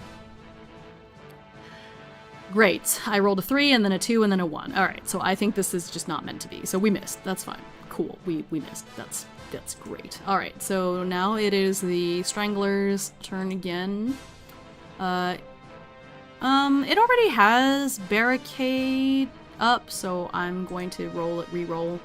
Okay, so it's going to use Poisonous Barb on Orion, because again, it just really hates Orion in particular. So let's see. So it is using Poisonous Barbs. That is a Dex and a Might roll. Hi, Viper! Dex and Might is 2... it's a 6. So unfortunately... Oh, it misses. Okay, so that it also misses. So now it is Cale's turn. No. Cale healed Orion. And then Orion went. Now either of them could go. I guess we can go ahead and have Orion go. Or no, you know what? Let's have Cale go. And Cale is going to use 20 more MP to plant the, Cale is gonna use Chloromancy again. If there are no Magiseeds in your garden, but do you plant a Magiseed? Treat the high roll. Can I only plant one Magiseed? Hang on. Can I only plant one at a time? Can I not, like, get rid of it once it's gone? Let me see. That I'm not sure. Let me double check.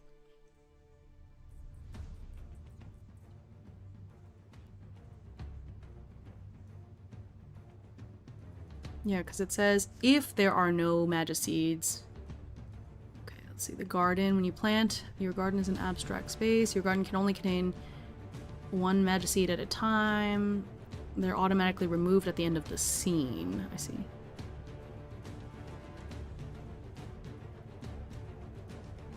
If that Magiseed has an at the end of your turn effect. Oh, okay. Oh, I see.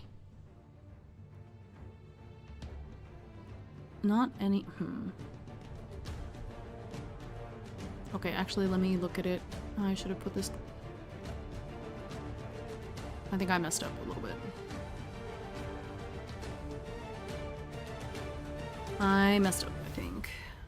Because of the way that this is formatted. The Hermit Iris...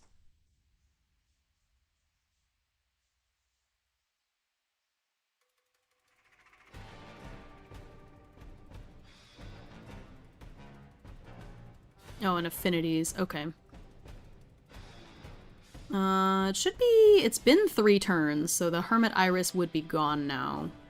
So we can go ahead and do another one. I need to keep a turn... My bad. I should have put a clock up for the turn clock. I just didn't think that it would be a thing. I forgot that that was like a whole thing with the Battle Garden. It's definitely been 3 turns at this point, because he planted it on his first turn. We've used 2 items. So... That was the item use that he did just now, was like in the previous turn, was the end of the 3rd turn. So at the end of that section, it's removed. Yep, cool. So now we're gonna start again. So we're going to plant another plant, which I said, and so it's gonna be the Golden Ginkgo. Alright, so we're gonna start with the Golden Ginkgo.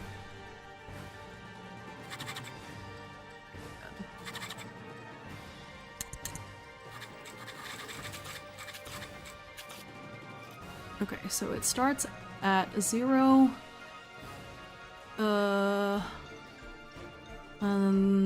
At the end of the turn, you fill it, and then it does that effect. Okay. It's a clock, right?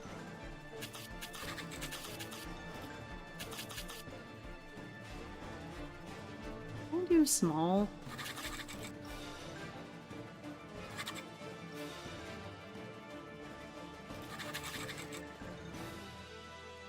Is it small block one? I don't remember how I did the... That's fine, whatever.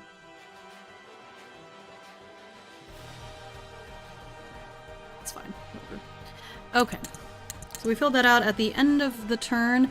Every ally you can see recover from dazed, enraged, and shaken. So at least dazed is gone. So still poisoned. That's fine. Okay. Actually, it's not fine. No, actually that's good because it's for Orion's magic. It's insight and willpower, so at least that's 1 down. Okay. That's better than nothing.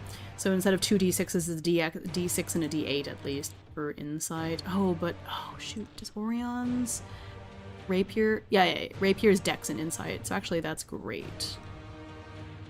All right. Yeah, so Cale's gonna use his turn to plant that golden ginkgo. We did that, so that's going to, yeah. All right, cool. And then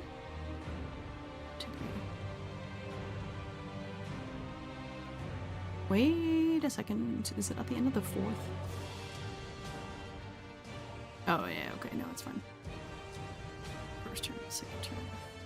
3rd turn. When you fill the 4th section, remove the Magiseed. Oh. Okay.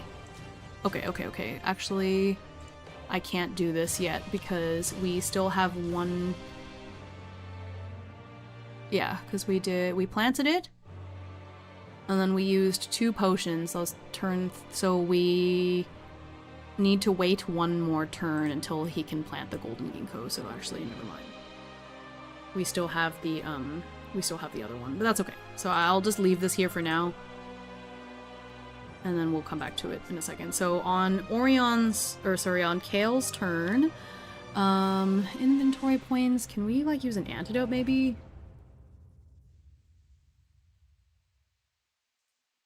I only have 2 left, but maybe an antidote is okay.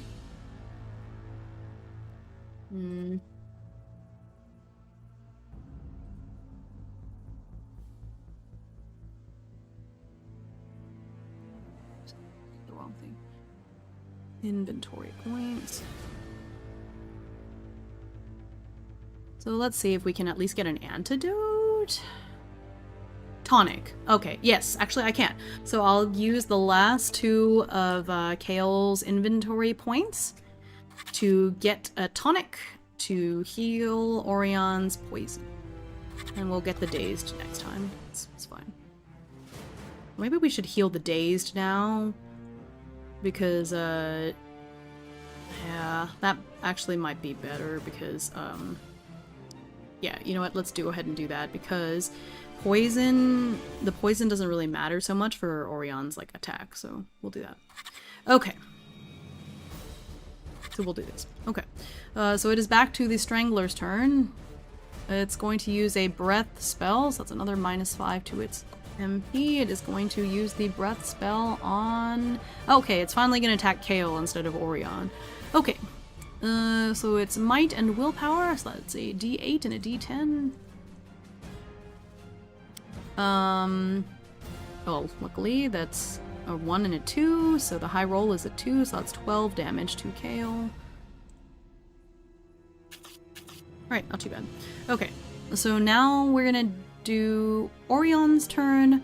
So Orion is going to go ahead and use their rapier, which has the air damage attached to it now. So that is a Dex plus Insight, which their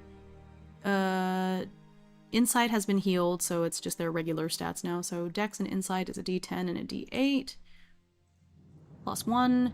Nope, that misses. 2, 3, yeah, that's a 4. Yeah, I'm gonna spend a Fabula point to invoke Hope and re-roll both die. Okay, that's a 10, so that does hit. That's good. Okay, so that does get through, so it's gonna do the high roll plus 6, so that is 12, and then it gets doubled because of the air damage, so the Strangler is dead. Holy crap. Just blow through all of my Fabula points for this. Okay, woo! Goodness gracious. Alright, so I'm gonna get rid of this. Yay! Oh my gosh. That was, like, surprisingly difficult? Surprisingly... I mean, which is good. Like, I wanted it to be a challenge, but hot dang! Like... Jeez. Okay. Alright, so let me change the music since we're out of battle, and then we'll just keep going from there.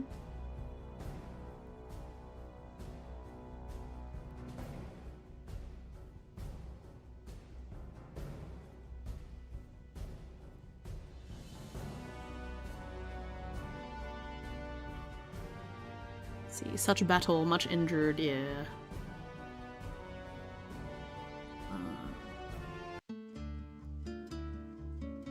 Or at least, like, Orion got hit a bunch, just because every time I rolled for a target, I got Orion every time except once. Holy crap. So they're both at, like... Oh, I didn't put the slash. I mean, Cale has, what, 35 HP, right? Yeesh. That got a little dicey, but that's alright. Ah, okay. That was the perfect amount of toughness for the two of them, where it was, like, a kind of challenging... so I'm glad that I ended up raising its level to 15, because I think it worked out. Okay.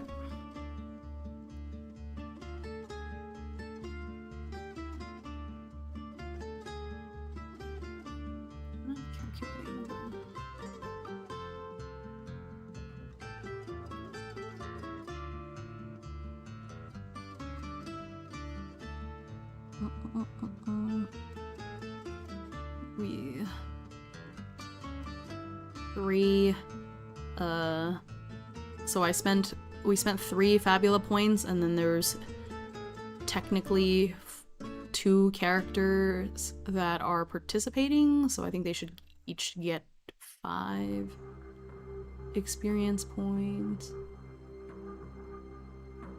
Okay, yeah, so it's actually gonna cause them both to level up.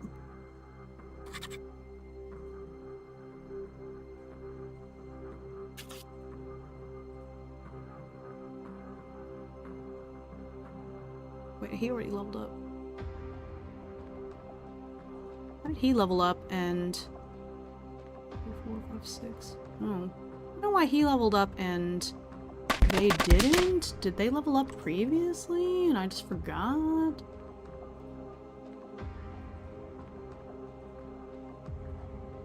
Yeah, I'm not sure why Cale already leveled up. Huh. Thank you for the hydrate. For some reason, Cale is already level 7, and I'm not sure why. Oh, no. For some... Oh, no. Never mind. It just says 7, but it's fine. Okay, so they're both level 7. Well, I guess everyone is level 7.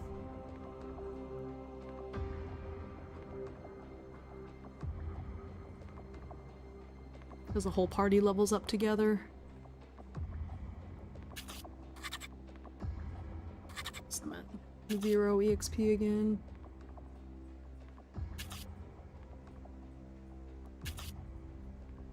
Yeah, this is really clunky. I probably... And I think I will do that on Sunday when I do my, my Obsidian Q&A, where I want to make their character sheet in Obsidian instead, because this thing is so clunky. Would you be up to sharing the creature and stats you made, or would that be against FabU's terms? I mean, I think it's fine. I mean, it is right there. Technically speaking, all I did was use the new bestiary's rules for, like, creating a creature, so it's like a sentinel stat block, so I did not make up this stat block. It comes from the book, and then I just made some choices, that's all. Oh, I did end up... I rolled for these, so it ended up being... Physical... Shoot, I deleted it. I need to go back. Earth. So it was like physical and earth. Because I rolled for its, I rolled for these during battle. So it was a secret, and then it wasn't.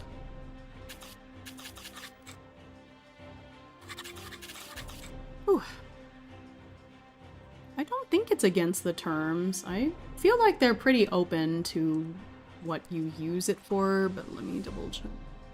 Can't imagine why anybody would care. I thought it would be cool as a Hime creature since you felt that it was a good challenge but not overpowered. Yeah, all I did was use so the new bestiary, if you backed the Kickstarter, they have a beta out for it, and here, I'll just show it to you. think it's okay. I know it's a preview, but I'm only showing a teensy bit, so probably not a huge deal. Just so you guys get a sense of like... so it looks like that. And basically... Ooh, that's really ugly.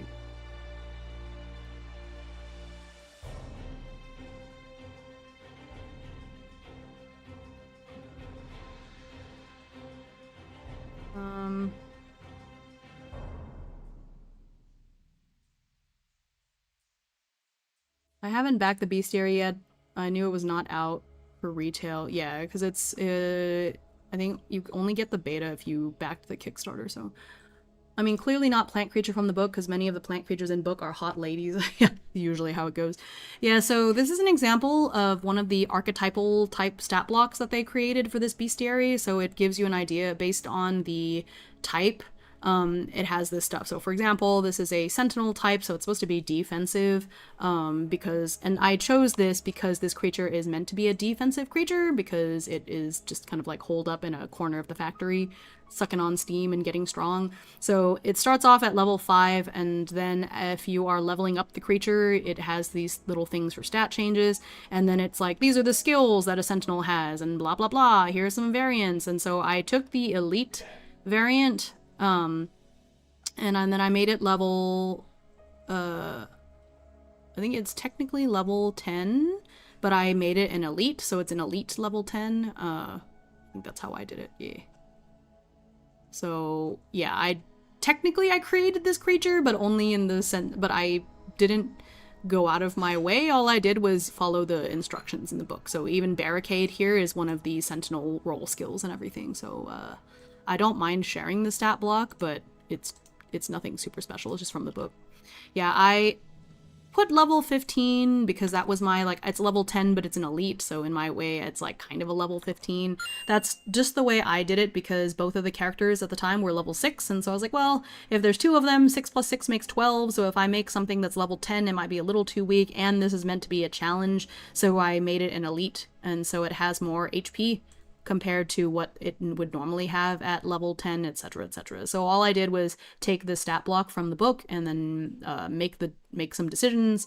Its vulnerabilities and resistances, I knew the fire one because that's just part of the story, but the other ones were a mystery until I found out during the battle, because Cale has this cool thing where he has a plant that basically is able to analyze the enemy, and so I rolled for those after we got to that point.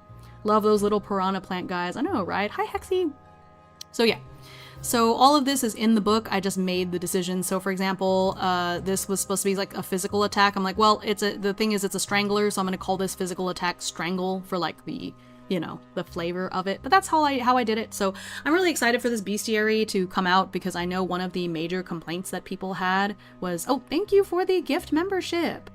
I know one of the complaints people tend to have about Fabula Ultima is that there's not enough like creature stat blocks, and so it's a lot of heavy lifting for the DM to have to create battles and stuff, and so I think this makes it a lot easier.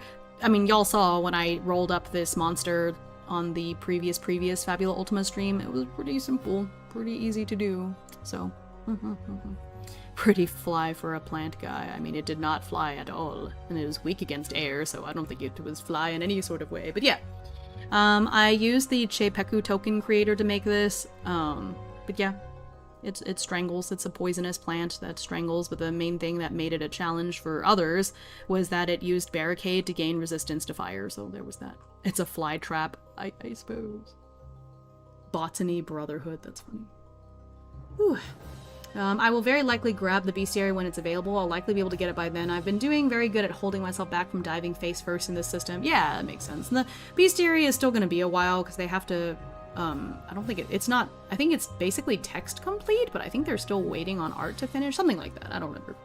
They updated on it a while ago, but as one of the Kickstarter backers, of course, I have access to the beta, and of course I'm going to use it, so yep, we're really happy with how this creature turned out. It was the right amount of challenging. I really was afraid that Orion was gonna die, and then, I don't know, Cale was just gonna have to go it alone for the last 11 HP, because as you can see, I was having Cale use his inventory points for items to use on Orion, and then he ran out in his last turn, and so if Orion had, like, gotten knocked out, I don't know that Cale could have succeeded, but we were lucky. Got very lucky. So we made it. But yeah, okay, so I'm going to go ahead and narrate the continuation of this scene and go from there. But we're almost to the end. And then I'll do the level ups.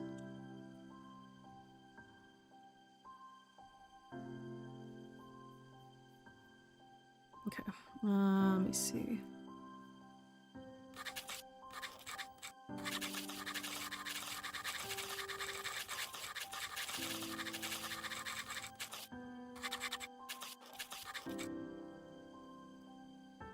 Actually, let me, before I forget, let me go ahead and add the points from the gift membership just now. Ooh. Points in time. Thank you, thank you.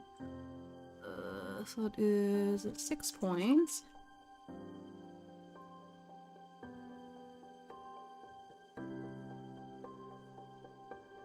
And then that is gonna be 9 minutes, right? So for every point is 3 minutes. Wait, no, is it every? I forgot. Hang on. I think it's 2 points. Yeah, 2 points is 3 minutes, so 3 times. Yeah, 9 minutes. There we go. There we go. Cool, cool, cool, cool. What's ear trumpet.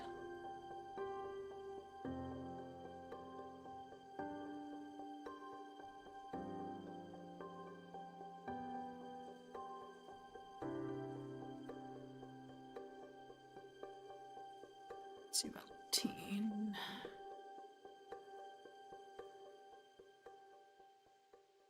Cool.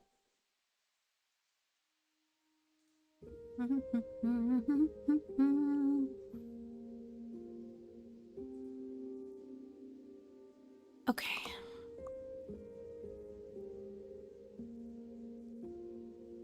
Like this. Okay.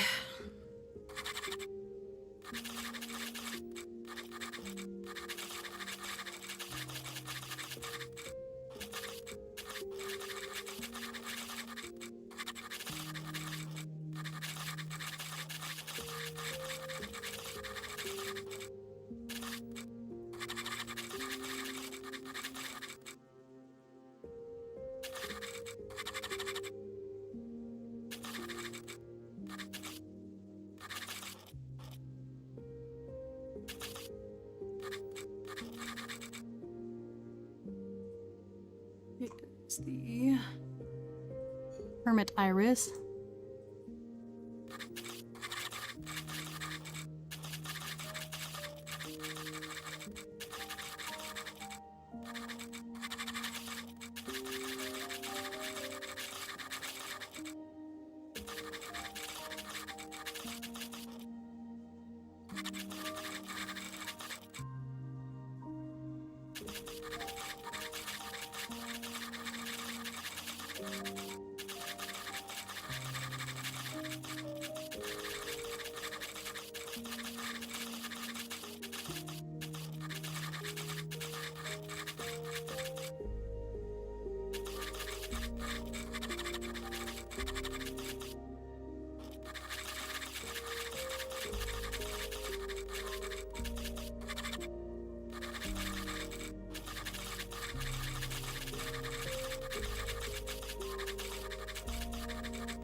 Cool.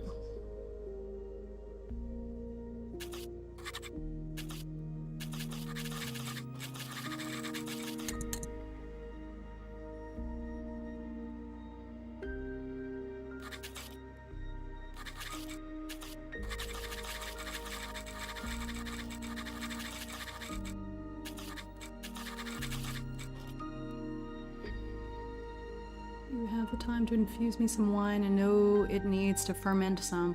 All spice at once. I am one of the botanist fools. Horticultural pursuits to the stone, no doubt about mint. I'm sure that's a reference to something that I just don't know. Here, I will give you 2 fish anyways for the attempt.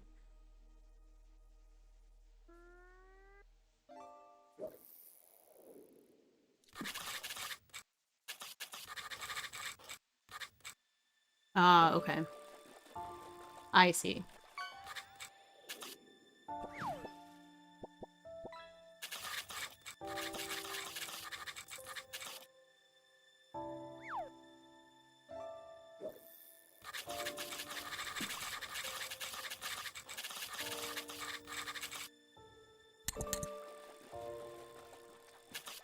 Right. Okay. Yeah. After you said it, I recognized it.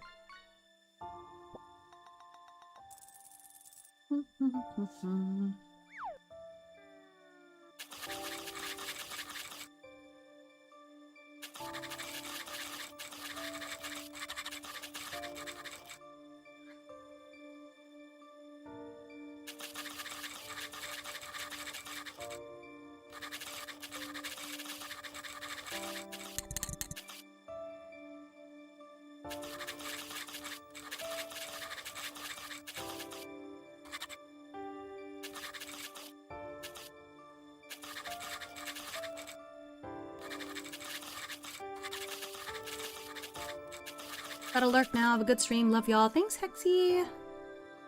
Be well. See you later.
Okay.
The problem with trying to be clever is more often than not you forgot to give the context for what makes the thing clever before the delivery.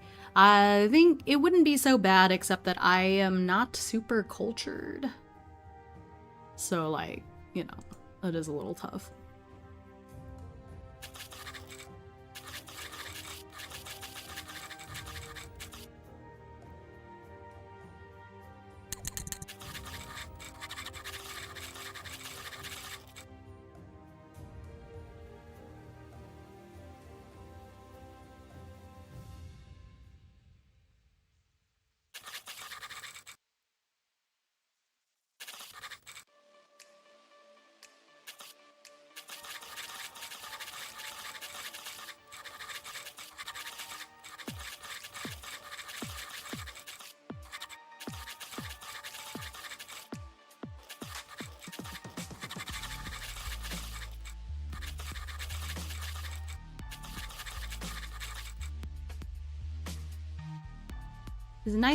Is quite a nice day, perfect for esoteric and complex Pokemon tabletop sim board game. I love that for you. Music jokes also don't work well in text. That is also true. And music is tough because you know, it requires pop culture knowledge and all that. I mean, I did know the song, but may not necessarily be the first thing that comes to mind, so yeah, I know what you mean. Okay, I think we are done. Let me read this out loud. Did I read the... Oh yeah, I didn't read the beginning of the showdown either, so I'll just start from the beginning here and then we'll move down. Never thought I would play a Pokemon board game where average game lasts like 5 hours. That's funny. It sounds like Zombicide. Zombicide is kind of like that too. We're playing a session of that with like 2 of my cousins and it took like 8 hours or something. God. Okay. So the showdown, this is where they went to the factory after he went and picked up Orion from the barracks. Looks like there's only one set of doors. Yeah, there's a back entrance, but I think it might be locked. To be fair, I didn't check, but the file said that the back is closer to where the Strangler has stationed itself. Maybe we should check it out anyway. Might be easier access to the monster compared to the front entrance. Unfortunately, the back entrance was locked. As Cale expected, the back entrance is locked. Yeah, neither of us are lockpicking experts, and I doubt it'd be a good thing for us to damage the door, Orion says with a frown. Nothing for it then. We'll just bust in. I can draw its attention with a dash, then you can get to work with your Magiseeds. Cale nods. Alright. Alright, so then we went and fought the thing. Matched its initiative, and then it went, so we fought that. The Factory Strangler proves to be a significant challenge. Orion is able to start strong with a powerful flare spell, but this draws the Strangler's ire, causing it to target Orion exclusively until near the end.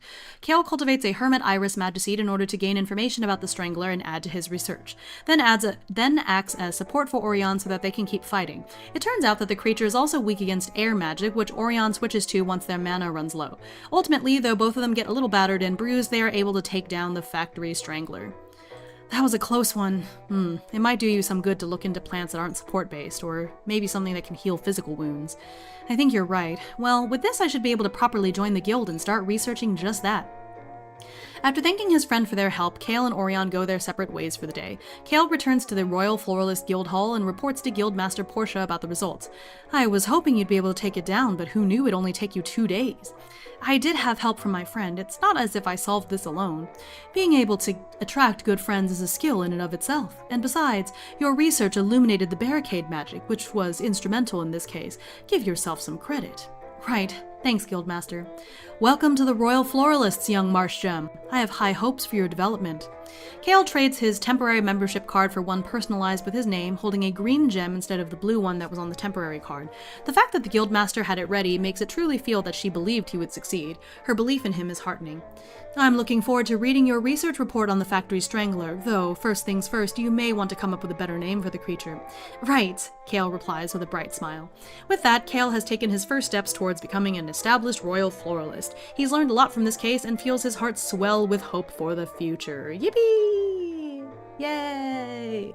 Alright, so that's going to be the end of this session, also the end of Cale's chapter, so next time I pick up this game, it's actually going to be Orion's chapter after that. So I think it worked out perfectly, so with Orion we could just sort of pick up where we left off here, you know, a little bit. Although I do, since Orion is the first of the Night cast members. Oh, thanks for the follow, and hi Kai. First of the party members of the knight party members to enter the knighthood. I think we can have maybe a little bit more of like the perspective of them joining the First Order and everything, and then we can ease up on the details for the other two's chapters, since we'll already have seen like what it entails joining. But then of course Orion is a little special because Orion is going to make it into the First Order right away because of like how strong they are. So okay, so I'm well, so technically the whole group levels up. I'm gonna go ahead and just do that now, so we'll end with that.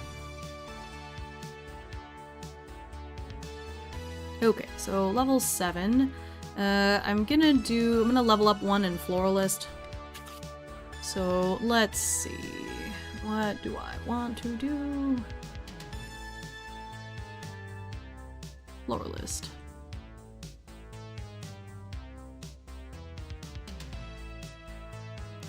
Managed to sneak in at the end. I mean, it's gonna take a second. Oh yeah, okay. I'm gonna do graft. Ooh, graft is tough because I can plant a different Magiseed, but the filled sections of the growth clock stay the same. Well, it could be interesting.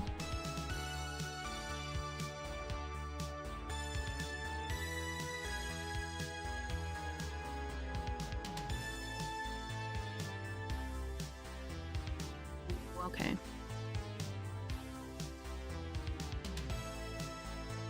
When do we get to discover new Magiseeds?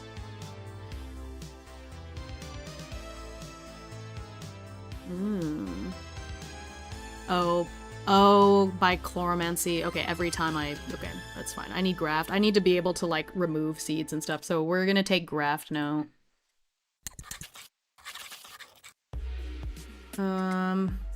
There's only one.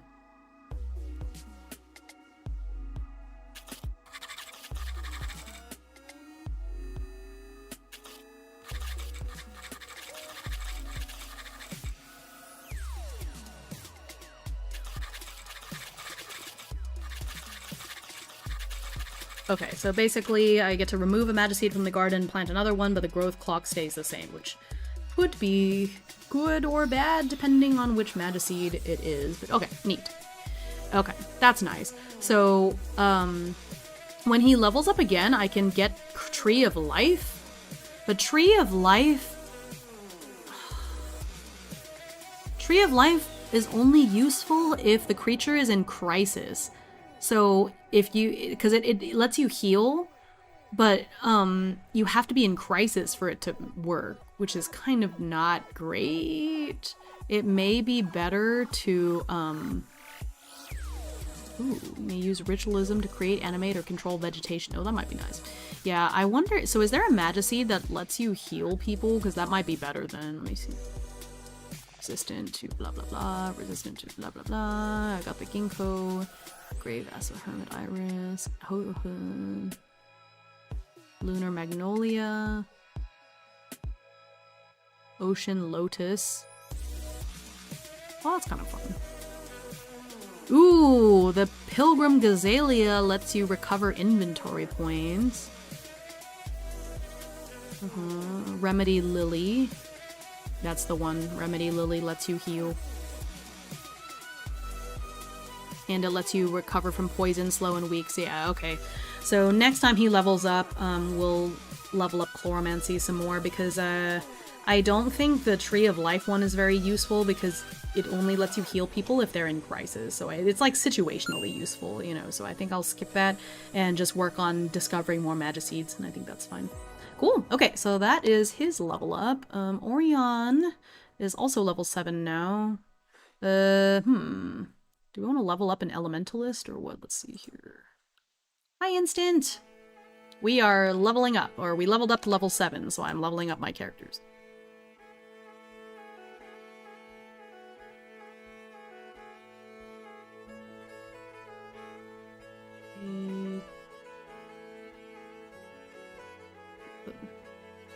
Come on. Where the heck?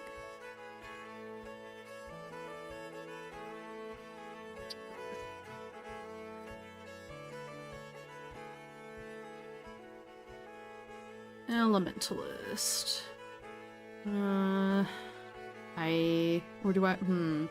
To either...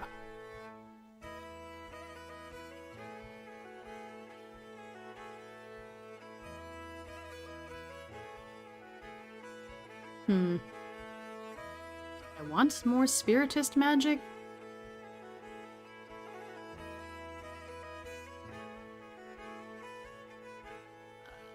Or do I want more elementalist magic? I don't know. I feel like elementalist is probably better. Yeah, every time I acquire another level of elemental magic, I get another spell. Let me look at the spell list and see if I want one. An elemental... Ooh, elemental weapon. Flare. Fulgur. Ooh. Each target hit by this spell... Oh, this one is nice. Yeah, Fulgur is nice because it's like up to 3 creatures. Dazed. Yeah, because currently Orion doesn't have an AoE, I don't think. I have Aura. I think it's Shield, but yeah, let's see. Yeah, I think it might be nice. Let me look at the Spiritist magic.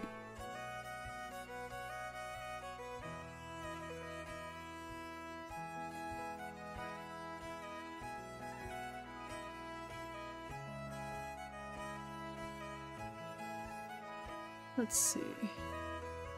Let me look at the Spiritist magic list and see if I want to do that instead. Why did I give her a level in give them a level in Spirit? Let's see. Oh, I could heal. I feel like that's not really... You focus your inner... Ooh, I could hit everything with light damage. That might be fun.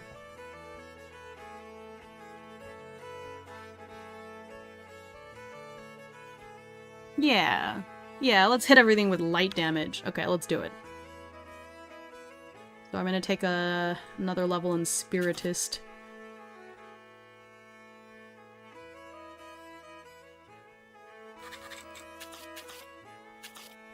Aura, and we have Lux.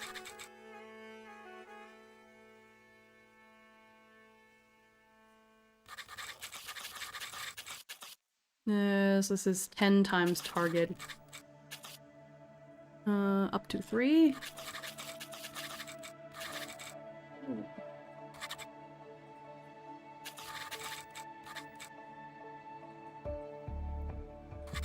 Okay.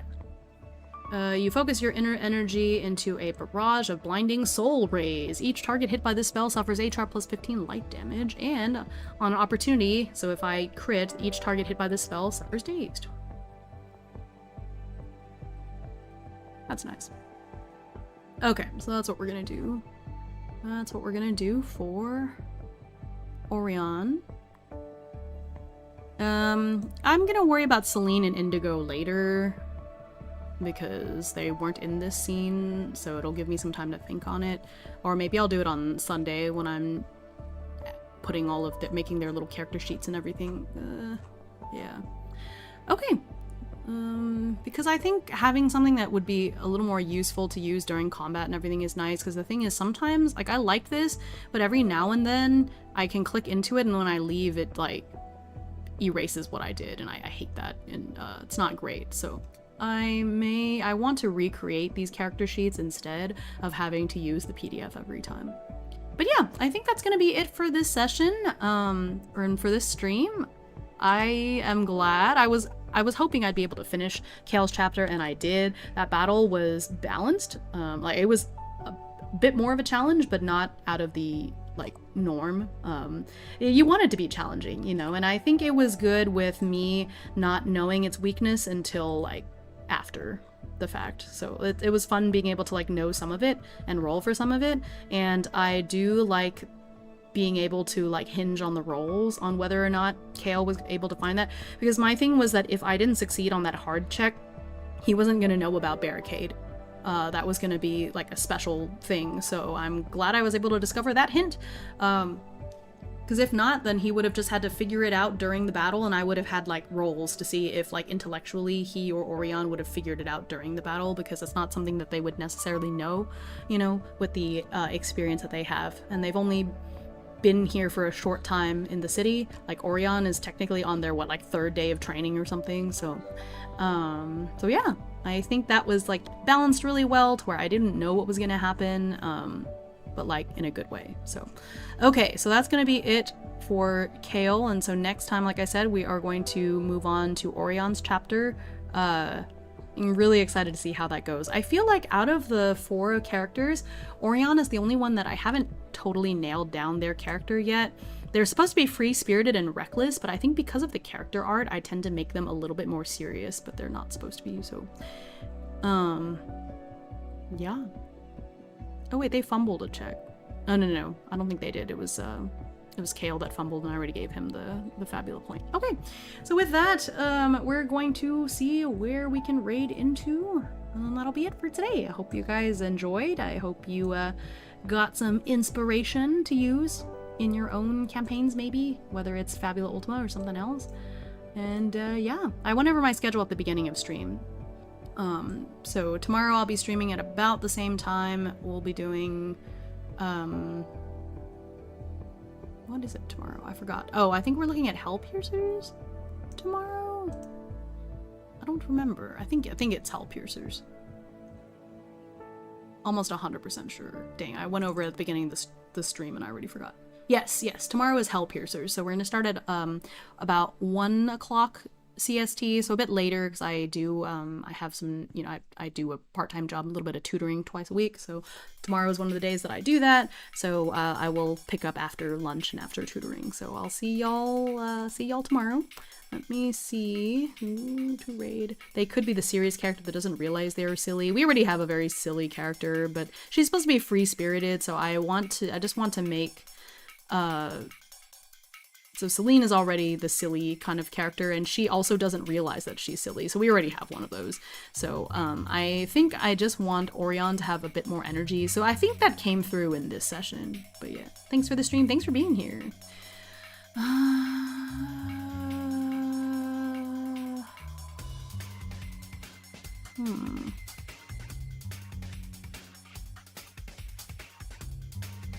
That's tough.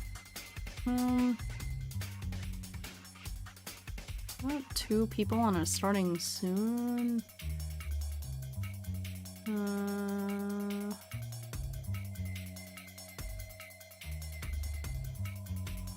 Let's see. Oh, they're both, Hexy and Cassie are streaming together, so it could be either of theirs.